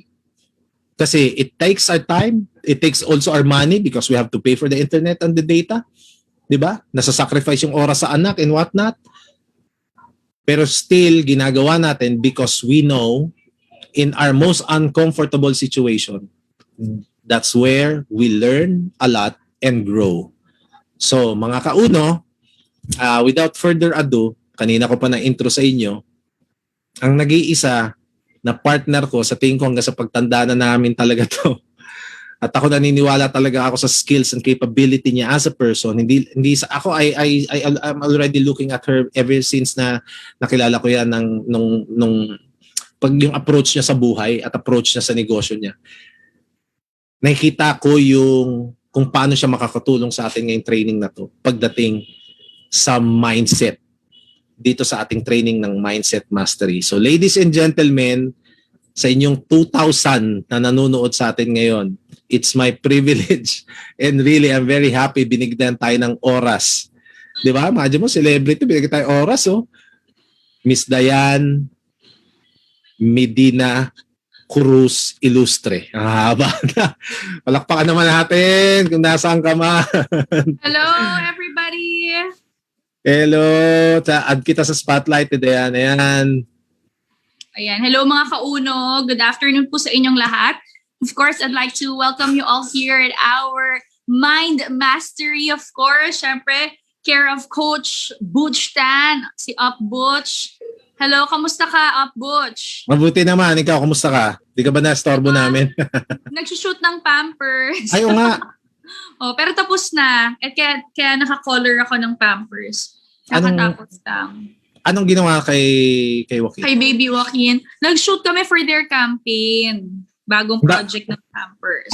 Okay. Ang dami mo babati sa'yo sa chat. Oh, hello po sa lahat po ng ating 2,000 mga kauno na nandito po ngayon. Hello po sa inyong lahat. Good afternoon. Yan. So, Iba ka talaga. Nakikinig ako ng talk mo ha. Nakakatuwa at nakaka-inspire talaga. Lalo na ngayon na nandito tayo sa pandemic, di ba? Tulong-tulong tayo na talagang magkakaisa talaga tayo, suportahan tayo. Syempre, para makamit yung mga pangarap natin. And after all, para rin naman yun sa ating mga pamilya, di ba? Yes, congratulations pala. Thank you for that. Congratulations pala sa ito doon sa huli mong award. Oo nga thank you so much for Asia Pacific Luminaire Award for that recognition. Best Female Show Host of the Year. Maraming salamat po sa inyong award na binigay sa akin. Nakakatuwa at nakakataba ng puso at mas lalong gusto ko talagang galingan pa at mas gagalingan ko pa dito sa field ko, sa media industry bilang isang host. At syempre, Uno host, di ba? Official Uno host. Gagalingan pa natin. Mm-hmm. Actually, sa'yo lang naman ako kumukuha ng galing eh. Kaya ako siyempre, ikaw ang mentor ko. Lahat ng mga about sa network marketing, di ba? Naturuan mo ko niyan about hosting a network marketing company. So Ate Diane, how would you like to start? Paano ka ba, ano bang klaseng mindset meron ka ever since? Saan mo to na-adapt, saan mo to nakuha? Yung pagiging kakaroon mo ng winner attitude. Kasi ito honest bago ka magtuloy. Kasi hindi ko to nakwento sa'yo ever since. Pero ngayon ko nasabihin in front of this 2,000 na tao. Ang dami kong kilalang artista as in ang dami, sobra. Pero mayroon talaga sa kanila, o marami sa kanila na umaasa sa swerte, umaasa sa kung ano na lang dumating. Pero kung hindi ko nakita sa iyo yun eh. Ikaw, yung goal getter ka talaga eh. Yeah. Sobre. Actually, napapansin ko yan, hindi dun sa main stories mo eh. Yung how you react to certain situations. Nakikita ko na you do not settle for this and that lang eh. Na kahit na meron kang guidance ng Panginoon, alam mo na ikaw pa rin magkikreate ng future mo. So let's talk about that. Ikaw, Kasi nasa Diyos ang awa, nasa tao pa rin ang gawa, 'di ba? So hindi naman sinabi ng Diyos na magiging madali ang buhay basta sumampalataya ka sa Kanya. Syempre, sinabi nga niya na sa Bible 'yon na maraming hardships na may encounter ka sa mundo, pero hindi niya pinromise na magiging madali.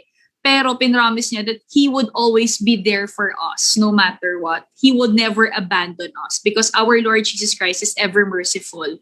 So anyway, to start things off, we're talking about how to develop growth mindset. Ako kasi mindset ko ever since talaga, positive mindset because I wanna attract always positivity. Kasi nag-start yan, siguro you should know your whys, your objective, your purpose, bakit mo to ginagawa, para saan.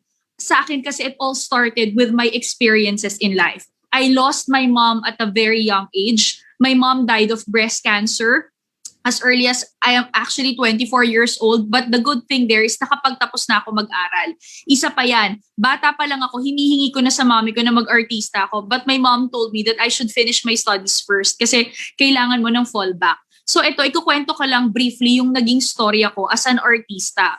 Alam po ng lahat na being an artista is very unstable because project basis lang po kami. Wala po kaming pinagkaiba rin po sa iba pong tao na nagtatrabaho kasi may wrong mindset or wrong notion yung mga tao. Pag sinabing artista, mayaman, marangya ang buhay, which is not. Pareho lang din po kami ng ibang ordinaryong tao na nagtatrabaho lang din mabuti. So when I started with show business, I graduated college already para at least may fallback ako if hindi siya mag-work. So sa pagiging artista, the competition inside being an artist in the showbiz world is very cutthroat. Sobrang hirap po makipagkompetensya. Maraming mas maganda, maraming mas magaling. It's really up to you on how will you stay. Ganon din po sa inyo in network marketing or kung saan man po yung business na pinili nyo. Laging may mas magaling, laging may mas angat sa'yo. But it all boils down on how will you stay in the business, yung longevity in the business. Kaya nga ko ang in-aim ko nun, I don't aim for fame. Ayoko ng sikat ako or karangyaan. I aim for longevity in the business. Kung ano pa ba yung ma-offer ko sa business. Gusto ko mabigay yung flexibility ko. Gusto ko I can multitask things. So in show business, hindi siya madali kasi maraming, tulad din sa network marketing, isipin nyo na lang habang kinukwento ko tong istoryang ito ay nakaka-relate din kayo dahil halos pareho rin naman. Dahil sa parehong business sa network marketing at pagdating din po sa pag-aartista, marami po kayong kalaban, marami rin po ang kukutya sa inyo sa loob, maraming mangbabash, hindi lang yan, pati yung mga fans or yung sa mga, kumbaga sa amin ang nambabash fans. Pagdating sa network marketing, ang nambabash yung mga hindi naniniwala, di ba? Yung may mga negative notion about network marketing. Maaring yung mga pamilya nyo, di ba, minsan hindi pa naniniwala sa inyo, hindi sila naniniwala dun sa business o dun sa kumpanya. So going back to my story, napakahirap po magtrabaho in the showbiz industry.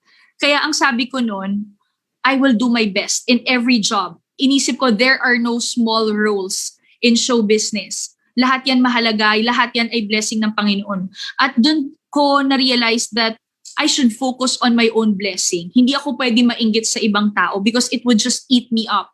Pag nainggit ako, babagsak yung career ko. Diba? So I just have to focus on my own blessing. Tulad sa inyo, sa network marketing, focus on your own blessing. Kung anong ibinigay ni Lord sa inyo, matuto kayong makontento. Hindi pwede yung maiinggit ka sa iba, sisiraan mo yung ibang tao. Hindi pwedeng ganon. Dapat mag-focus ka lang doon sa sarili mo. Focus on your own blessing. And everything else will follow. So marami nagtatanong paano nakuha yung bahay and all. Alam niyo po kasi, matipid akong tao. Sobrang hilig ko talagang mag-ipon. To the point na hindi lang po isa ang trabaho ko. I would juggle so much work. When I say juggle, lahat yan tatanggapin ko. Kasi gusto kong makaipon dahil itong industriyang ginagalawan ko, very, very unstable. Walang kasiguraduhan. At ang maganda doon, hindi ka mahihiya eh. Huwag kang mahiya. May iba kasing nagpapapoise, gusto nila sikat sila or mataas sila. Wala, hindi pwedeng ganon if gusto mong marating yung pangarap mo, di ba? At the end of the day, yung mga nangungutya sa'yo, they won't pay your bills, so their opinions won't matter. So yun nangyari sa akin, ako po ay nag-TV actress, ako po ay, since nakatapos naman po ako ng AB Communication Arts, ako po ay nag-exam at nag-apply po sa People's Television Network, isang government-owned channel, at sa Radio Television Malacanang. So yun po yung pangalawa kong trabaho. Pangatlo, ako po ay nag-business. Ang business ko po ay events management company kung saan kami po ay nag-organize ng mga events. Pang-apat ko pong trabaho ay events host. Kaya po ako ay naging host din ng Uno kasi sa iba't ibang kumpanya ako rin po ay nag-host. But for network marketing company, sa Uno lang po ako loyal at nag-host. At ang ikalima ko pong trabaho ay ako po ay may online business. At ang pang-anim naman, meron po akong Uno Shop. Yung Uno Shop, ginawa ko yon sa gitna ng pandemya. Kasi doon ko na-realize na kailangan kong kumita hindi lang para sa sarili ko, kundi para rin po sa pamilya ko. I'll be very honest, ako po ay may naipon na, but hindi po dapat doon magsa-stop. Porket may naipon ka na, magsa-stop ka na, hindi po pwede. Kailangan tuloy-tuloy po tayo nag-iipon at nangangarap para po sa ating pamilya. So yung pang-anim, meron po akong Uno Shop. Nagkakaroon po ako ng passive income. Wala po akong ginagawa. Nasa bahay lang po ako, nagpo-promote at nagpo-post. Ako po ay kumikita. So marami nagtatanong, Dayan, paano ka nakakuha ng bahay? So yun, I juggle so much work. Marami po akong trabahong pinapasok. I make sure to surround myself with positive people, with people who has so much knowledge when it comes to business. Yung mga taong iaangat ako, yung hindi ko sinusurround yung sarili ko with so much negativity, yung mga taong hindi naniniwala sa akin, hate na hate ko yun kasi nakakadala yun eh. So maganda sasama ka dun sa taong alam mong makakatulong sa'yo, alam mong maiaangat ka, at marami kang matututunan sa kanila. That's really important. Knowledgeable people who would really help you. Kasi importante yung wisdom nila. Kasi yun ang makakapagpaangat sa'yo at makakatulong sa'yo sa tatahakin mong business o buhay. And then next is, so yun, marami nagtatanong, paano ka nagkabahay? Alam niyo po ba, marami nang bash sa akin. When I posted my house on YouTube, ang dami nagsabi na, paano nagkabahay yan? Hindi naman big star yan. Hindi naman sikat yan. Alam niyo po, in this life, wala yan sa pagiging sikat, wala yan sa pagiging big star. Ganun din sa isang network marketing. Wala yan kung ikaw ay Uno top earner or kung ikaw ay top earner or ikaw ay nasa taas na. Wala yan doon. Nasa pagtatrabaho mo yan, nasa pagiging matyaga, responsibilidad. If you have the strong sense of determination and nandun ka dun sa focus mo para makamit mo yung iyong pangarap o yung goal mo. So alam nyo po, ang isa lang ang sinagot ko dun. It's not about how much you earn, but how much you save. Tandaan nyo yun. Kasi sa buhay natin, maaaring big star sila, maaaring nasa taas sila. Pero ikaw, nakafocus ka dun sa blessing sa'yo ni Lord. Maaaring malakas silang kumita, pero ikaw, mas malakas kang mag-ipon. Kaya mas nare-reach mo yung dreams and goals mo in life. Kaya nga, hindi yan about sa pag-earn ng malaki o maliit na pera. It's not about how much you earn, but how much you save. Maaring mas malakas silang kumita, pero mas magaling ka mag-ipon. Diba? Sabi nga nila, hindi mo naman kailangan ipanglandakan yung mga nangyayari sa'yo. You can work secretly, di ba? But, of course, nare-reach mo yung goal mo. So, yung sinabi sa akin yun, fine, maaring mga sikat nga sila, pero nag-iipon ako secretly, talagang magiging masinop ako.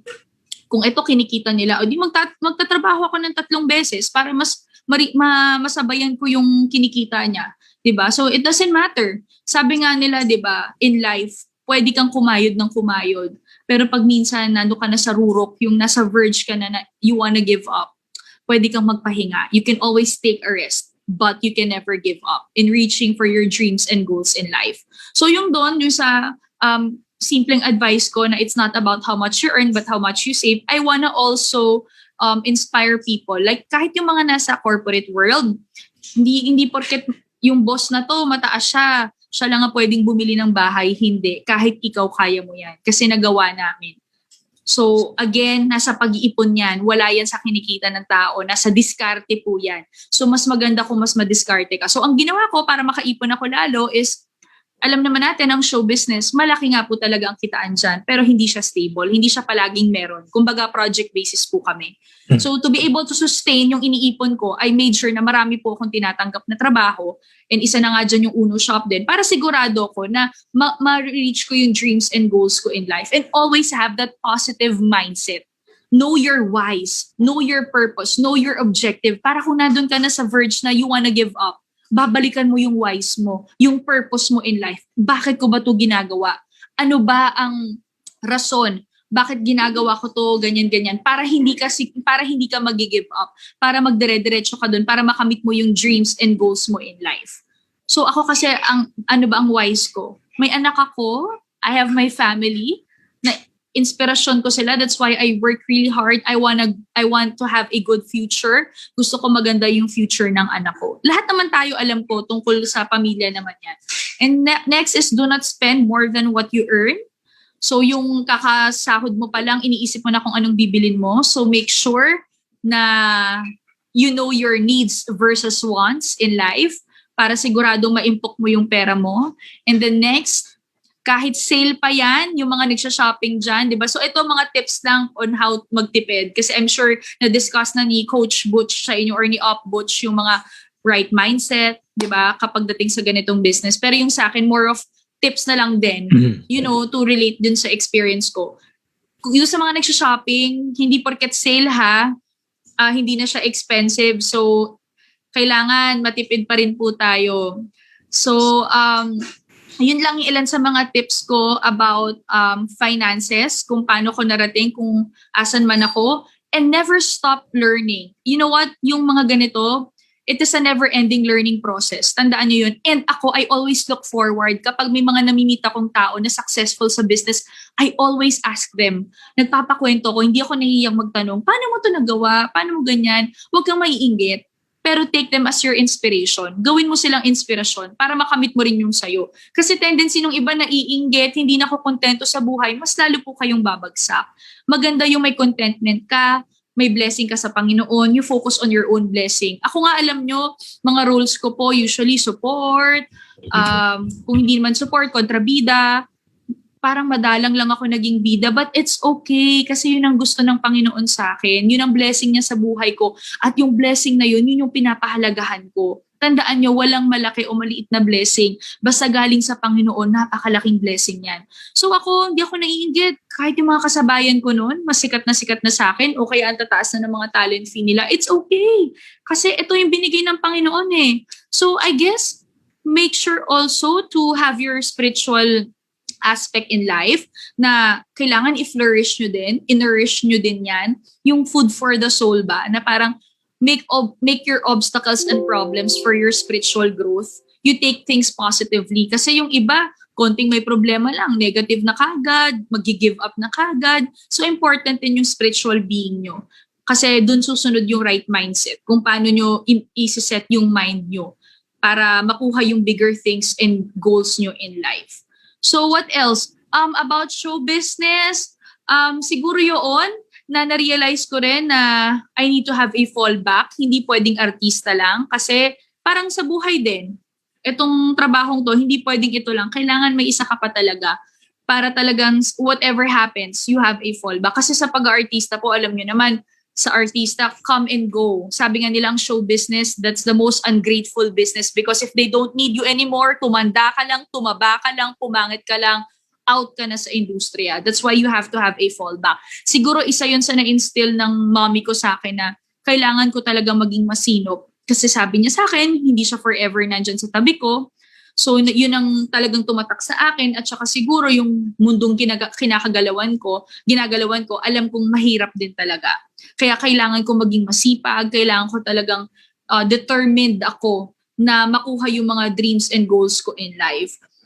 Pagdating naman sa pag-asawa, I remember people were asking us, bakit ang tagal ng engagement niyo ni Ronjun? Bakit 2 years? Because I told them that I wanted to have a house first before settling down. Kasi gusto ko planado na may bahay na kami para hindi na kami mahirapan. Kasi na-realize ko na pag nagpakasal kami kagad, tapos nagkaanak kami, baka hindi na namin makuha yung bahay. Kasi nga, of course, your priorities will change. Uunahin mo na yung anak mo. So we made sure na unahin namin yung bahay before anything else. So, yun, basically, talagang foundation mo is our Lord Jesus Christ. Have the right mindset, positive mindset. Because tandaan nyo, kung may negative mindset ka, nothing will change. It will just stress you out.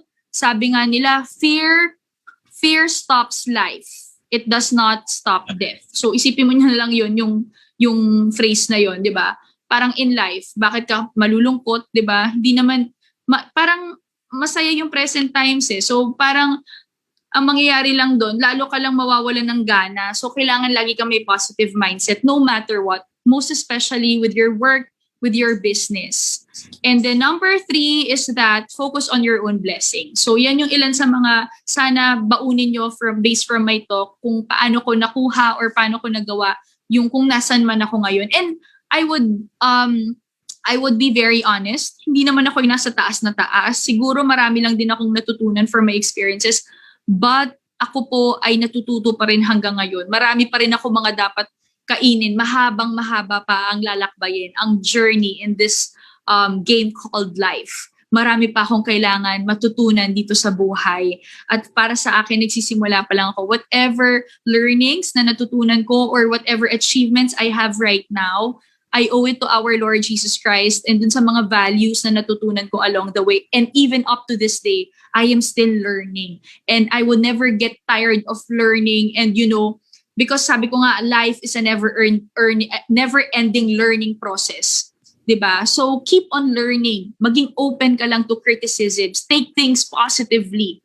Walang masama, 'di ba? And kapag bumagsak ka man, huwag mong damdamin, acknowledge the pain. It's okay. It's okay na bumagsak. It's okay na malugi or whatsoever.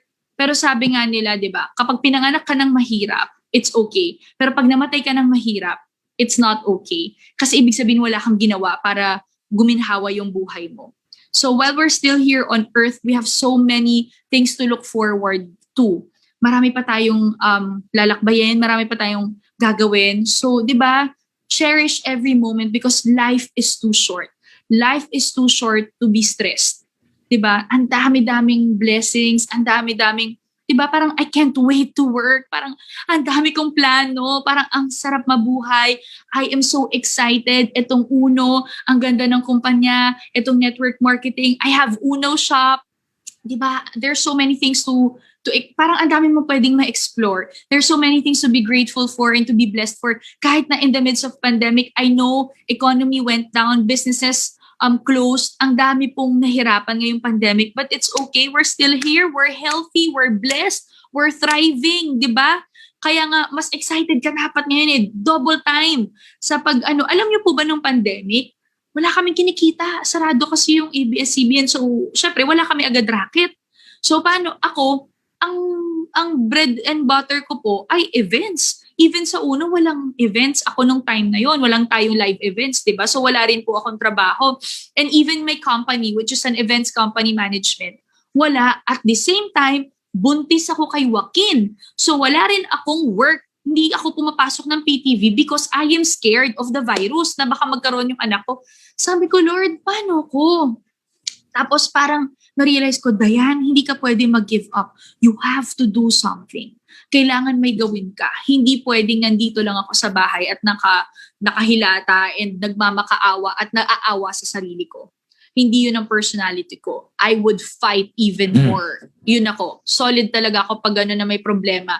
Hindi ako pwedeng nakasteady lang. Gagawin ko, lalabanan ko yan double time.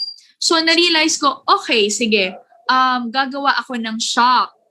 Besides the Uno shop, I have my own online shop, which is Dayan Medina Shop, wherein I sell all of my clothes, pre-loved clothes, pre-loved shoes. First 2 months, naubos ko. Wow, ubos agad. Sabi ko, Lord, ano to? Wala akong kapital. Anong gagawin ko?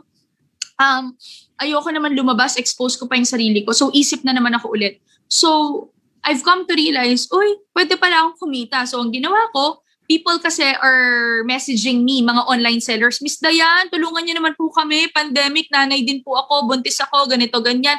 Wala po akong kinikita, ganyan, ganyan. Tapos na-realize ko, bakit hindi ko sila tulungan para win-win situation? Wala akong ilalabas sa kapital.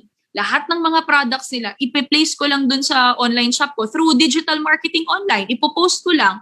And even yung Uno products, pinopost ko lang din. Kumikita ako. So sabi ko, bakit hindi ko sila tulungan? Para at least baka purpose sa akin to ni Lord. Ito pala yung purpose niya sa akin, makatulong sa ibang tao. So ang ginawa ko, pinagpo-post ko yung mga products nila. Edi ang daming bumili. Kumikita ako nang wala akong nilabas na kapital. So ang ginagawa lang namin, online transaction. Bayaran niyo ako, i-online transaction ko sa kanila, papadala nila yung product dun sa tao. So at least nakatulong ako. Same with Uno Shop. Nagpo-post lang ako, pinopromote ko lang na pinopromote. Bumibili sila ng premium defense copper mask, ng mga zinc ko, yung Ultimacy ko, pinopost ko lang. Wala naman kasing bayad ang pagpo-post Post ka lang ng post, walang mawawala sa'yo, di ba? Di kung naiinis yung mga followers mo dahil ang dami mong pinopost, nakukulitan sa'yo, yung iba naman nahihiya. At the end of the day, huwag kayong mahihiya because they don't pay your bills. Tandaan nyo yun, they don't pay your bills, so their opinion doesn't matter in your life. Yun ang iisipin nyo lagi. Iisipin nyo yung purpose nyo, yung whys ninyo. Bakit ko to ginagawa? Di ba? So, para hindi ka mahihiya. So, anyway, yun ang ginawa ko nung pandemic. Kumita ako ng kumita. Imagine, umabot ako ng 1,000,000, walang biro. na nakakatuwa pa kasi sabi ko, Lord, ikaw na bahala kasi nanay na ako, tumaba ako. Paano na yan? Wala akong work. Alam nyo, pag si Lord talaga ang kumilos, mas marami pa yung naging trabaho ko nung pandemic as compared nung pre-pandemic. So same way with network marketing. Importante na pinagpipray nyo yan kay Lord. At pangalawa, huwag kayong mahihiyang matuto, lumapit sa mga taong dapat lapitan.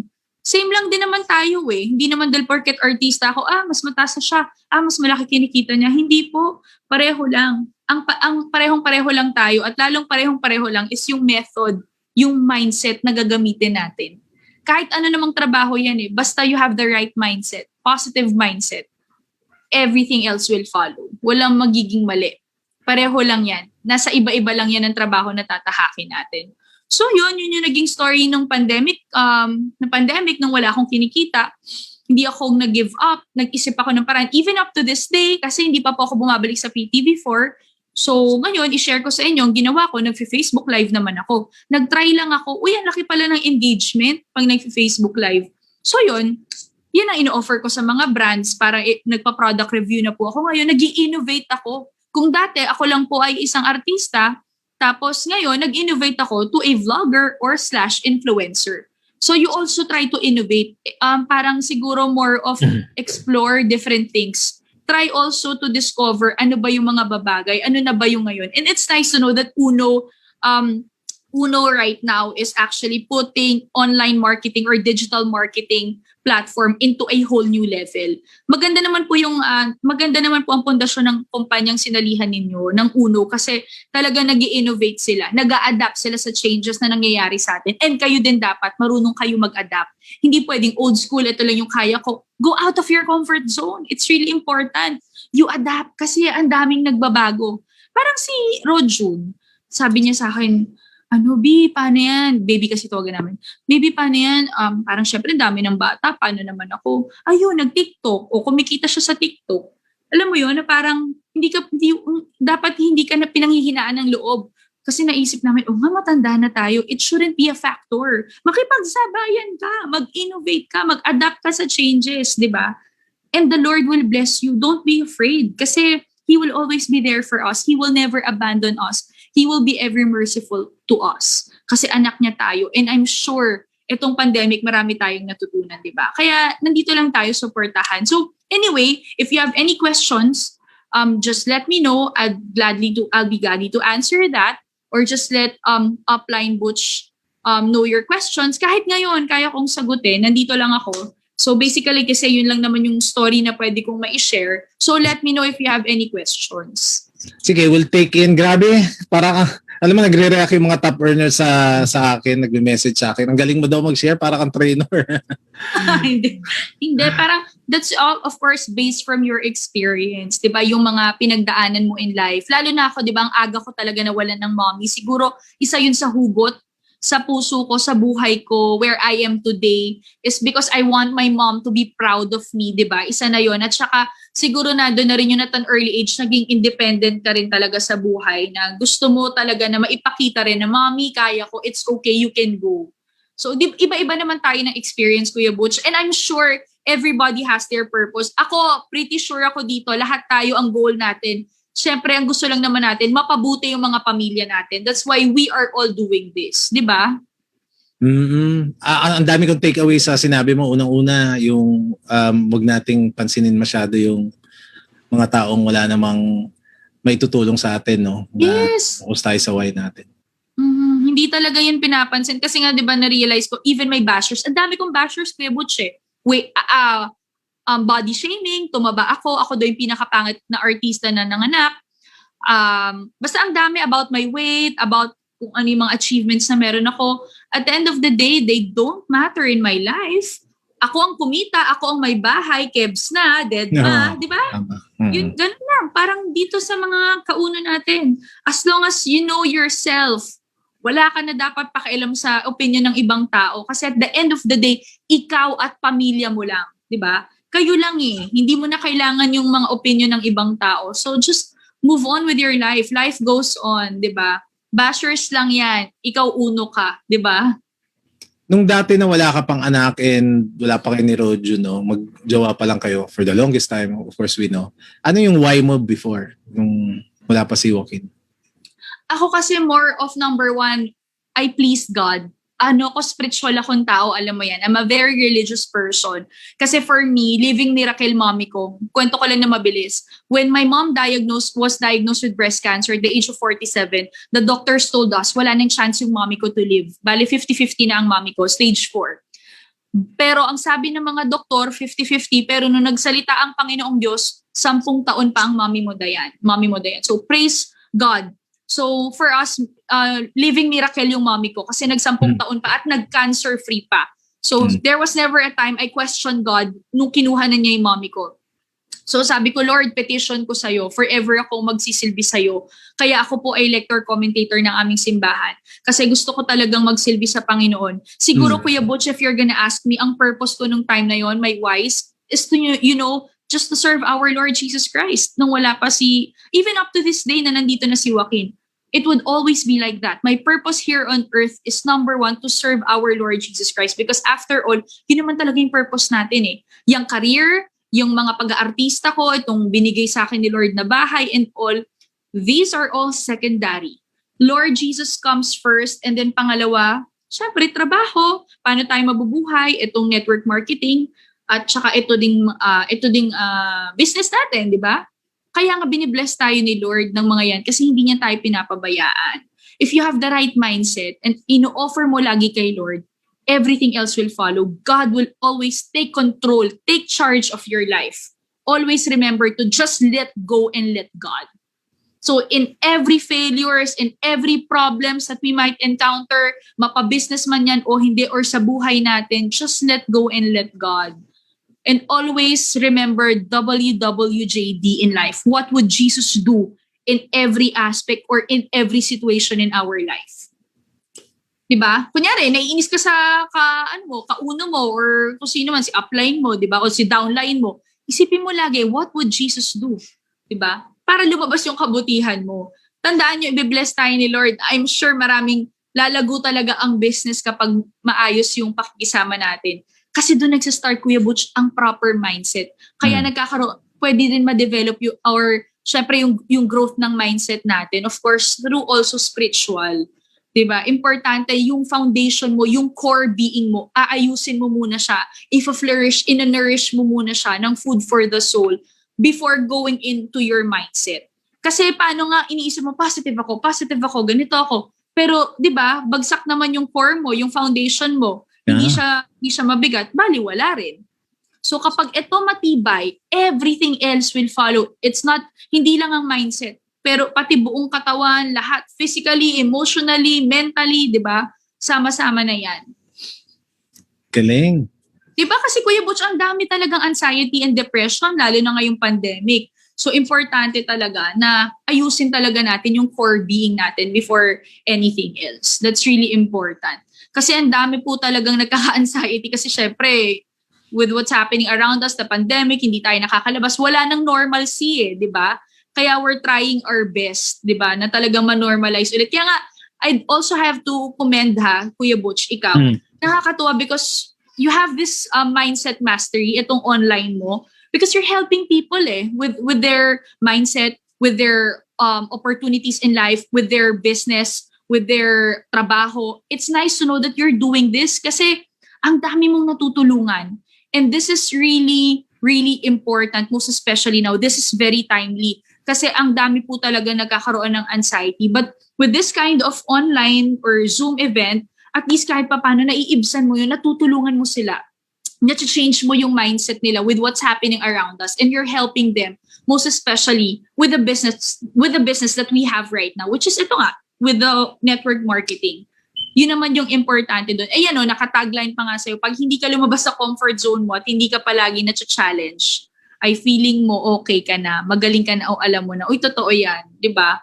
You have to step out of your comfort zone, try new things, adapt to the changes. Di ba sabi ko nga sa inyo, pwede ko i-relate yung nangyari sa amin dyan ni Daddy Rojun. Paano? Akala namin, matanda na kami, wala na kami, pag-aartista, buntis ako, ang syuba ko na, baliwala na ako. But no, 'di ba? Nag-adapt kami. We went out of our comfort zones. Ako, hindi ko naman ginagawa ang pagba-vlog. Yung mga influencer na ganyan. Pero nag-adapt ako, ginawa ko rin. I stepped out of my comfort zone. Look at me now, you know? Nagagamit ko na siya sa aking trabaho. Kumikita na ako doon sa mga brands. They get me as their vloggers or their influencers. So you try to adapt sa changes. Huwag kang matakot. You step out of your comfort zone and try new things. Explore kung anong pwede mong ma-explore. Tama. Ito, last question. Ate Dean kasi, mga kaunang tawag ko kasi dyan, binibiro ko. Ate Dean. Shortcut na Ate Dean. Kuya Boots na ako sa akin. So, actually, yung dalawa kong tinanong sa'yo kanina is accumulation lang o parang sinamarize ko lang yung tanong ng iba. Ito, common na tanong din na nakikita ko sa chat ngayon. Anong advice mo? Although, ang dami na, di ba? Hanggang ngayon, may nagme-message sa akin ng mga top leaders, apply ng galing. Hindi. Ito, so asahan nyo na mga kauno, mag-top earner to sa Uno Shop. So, yung... Uy, kumita na ako dinipost na sa akin yung bayad. Di ba, nag-post ako ng live na tinuturo ko paano gawin yung copper mask, yung premium defense copper mask. So, natuwa naman ako ang ganda ng reception ng mga tao dun sa mga products natin, yung zinc, yung VC, yung virgin coconut oil na capsules, at saka yung Ultima C, which is I'm really using. Yung Ultima C kasi ang favorite ko talaga. Yeah, okay. Pareho tayo. Ako, 80% kasi ng umaten ngayon are nag-iisisimula pa lang. So, ang tanong ng karamihan sa kanila, summarize ko na lang, anong advice mo sa mga nagsisimula pa lang? Kasi of course, once upon a time, you started with something also. So, anong advice mo sa kanila dumadaan sa adversities nga? Sa mga challenges, sa mga rejections and objections, paano mo hinahandle o paano dapat i-handle yung emotions na, you know, na dumadating sa atin, di ba? Kasi sabi mo nga, kahit positive ka, yung foundation, yung core mo is nasi-shake naman. So, how do you look at the brighter side of things? How do you redirect your energies? Anong advice mo sa kanila?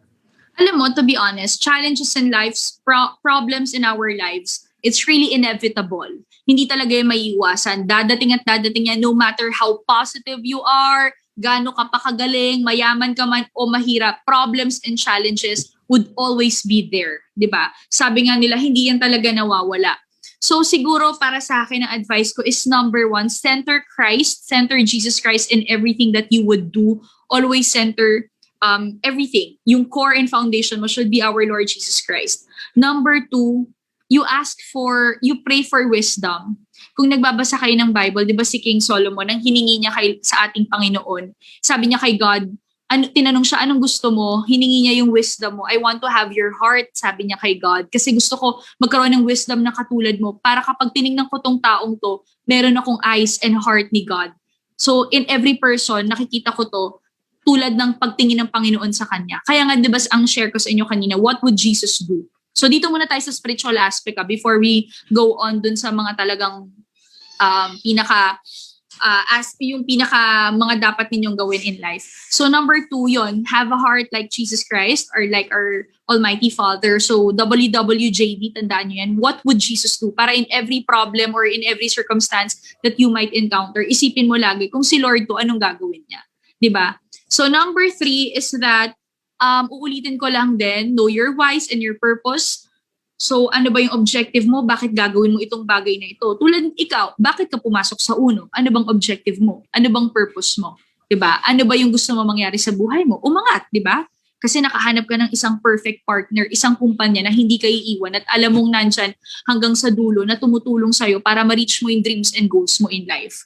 Number 4, surround yourself with so much positive people with so much knowledge and wisdom. Not just in life, but also dun sa business na gusto mong tahakin. Kaya nga diba sabi ko sa inyo, every time I see a person or people from different walks of life, kasi ako po ay na-blessed na mag-interview ng iba't ibang tao since nasa news industry ako or media industry ako, I always make to a point na I ask them, ano pong advice nyo sa akin? Ano po yung mga ginagawa nyo? Matanong ako kasi I take their answers as my inspiration for me to be able to reach for my dreams and goals in life.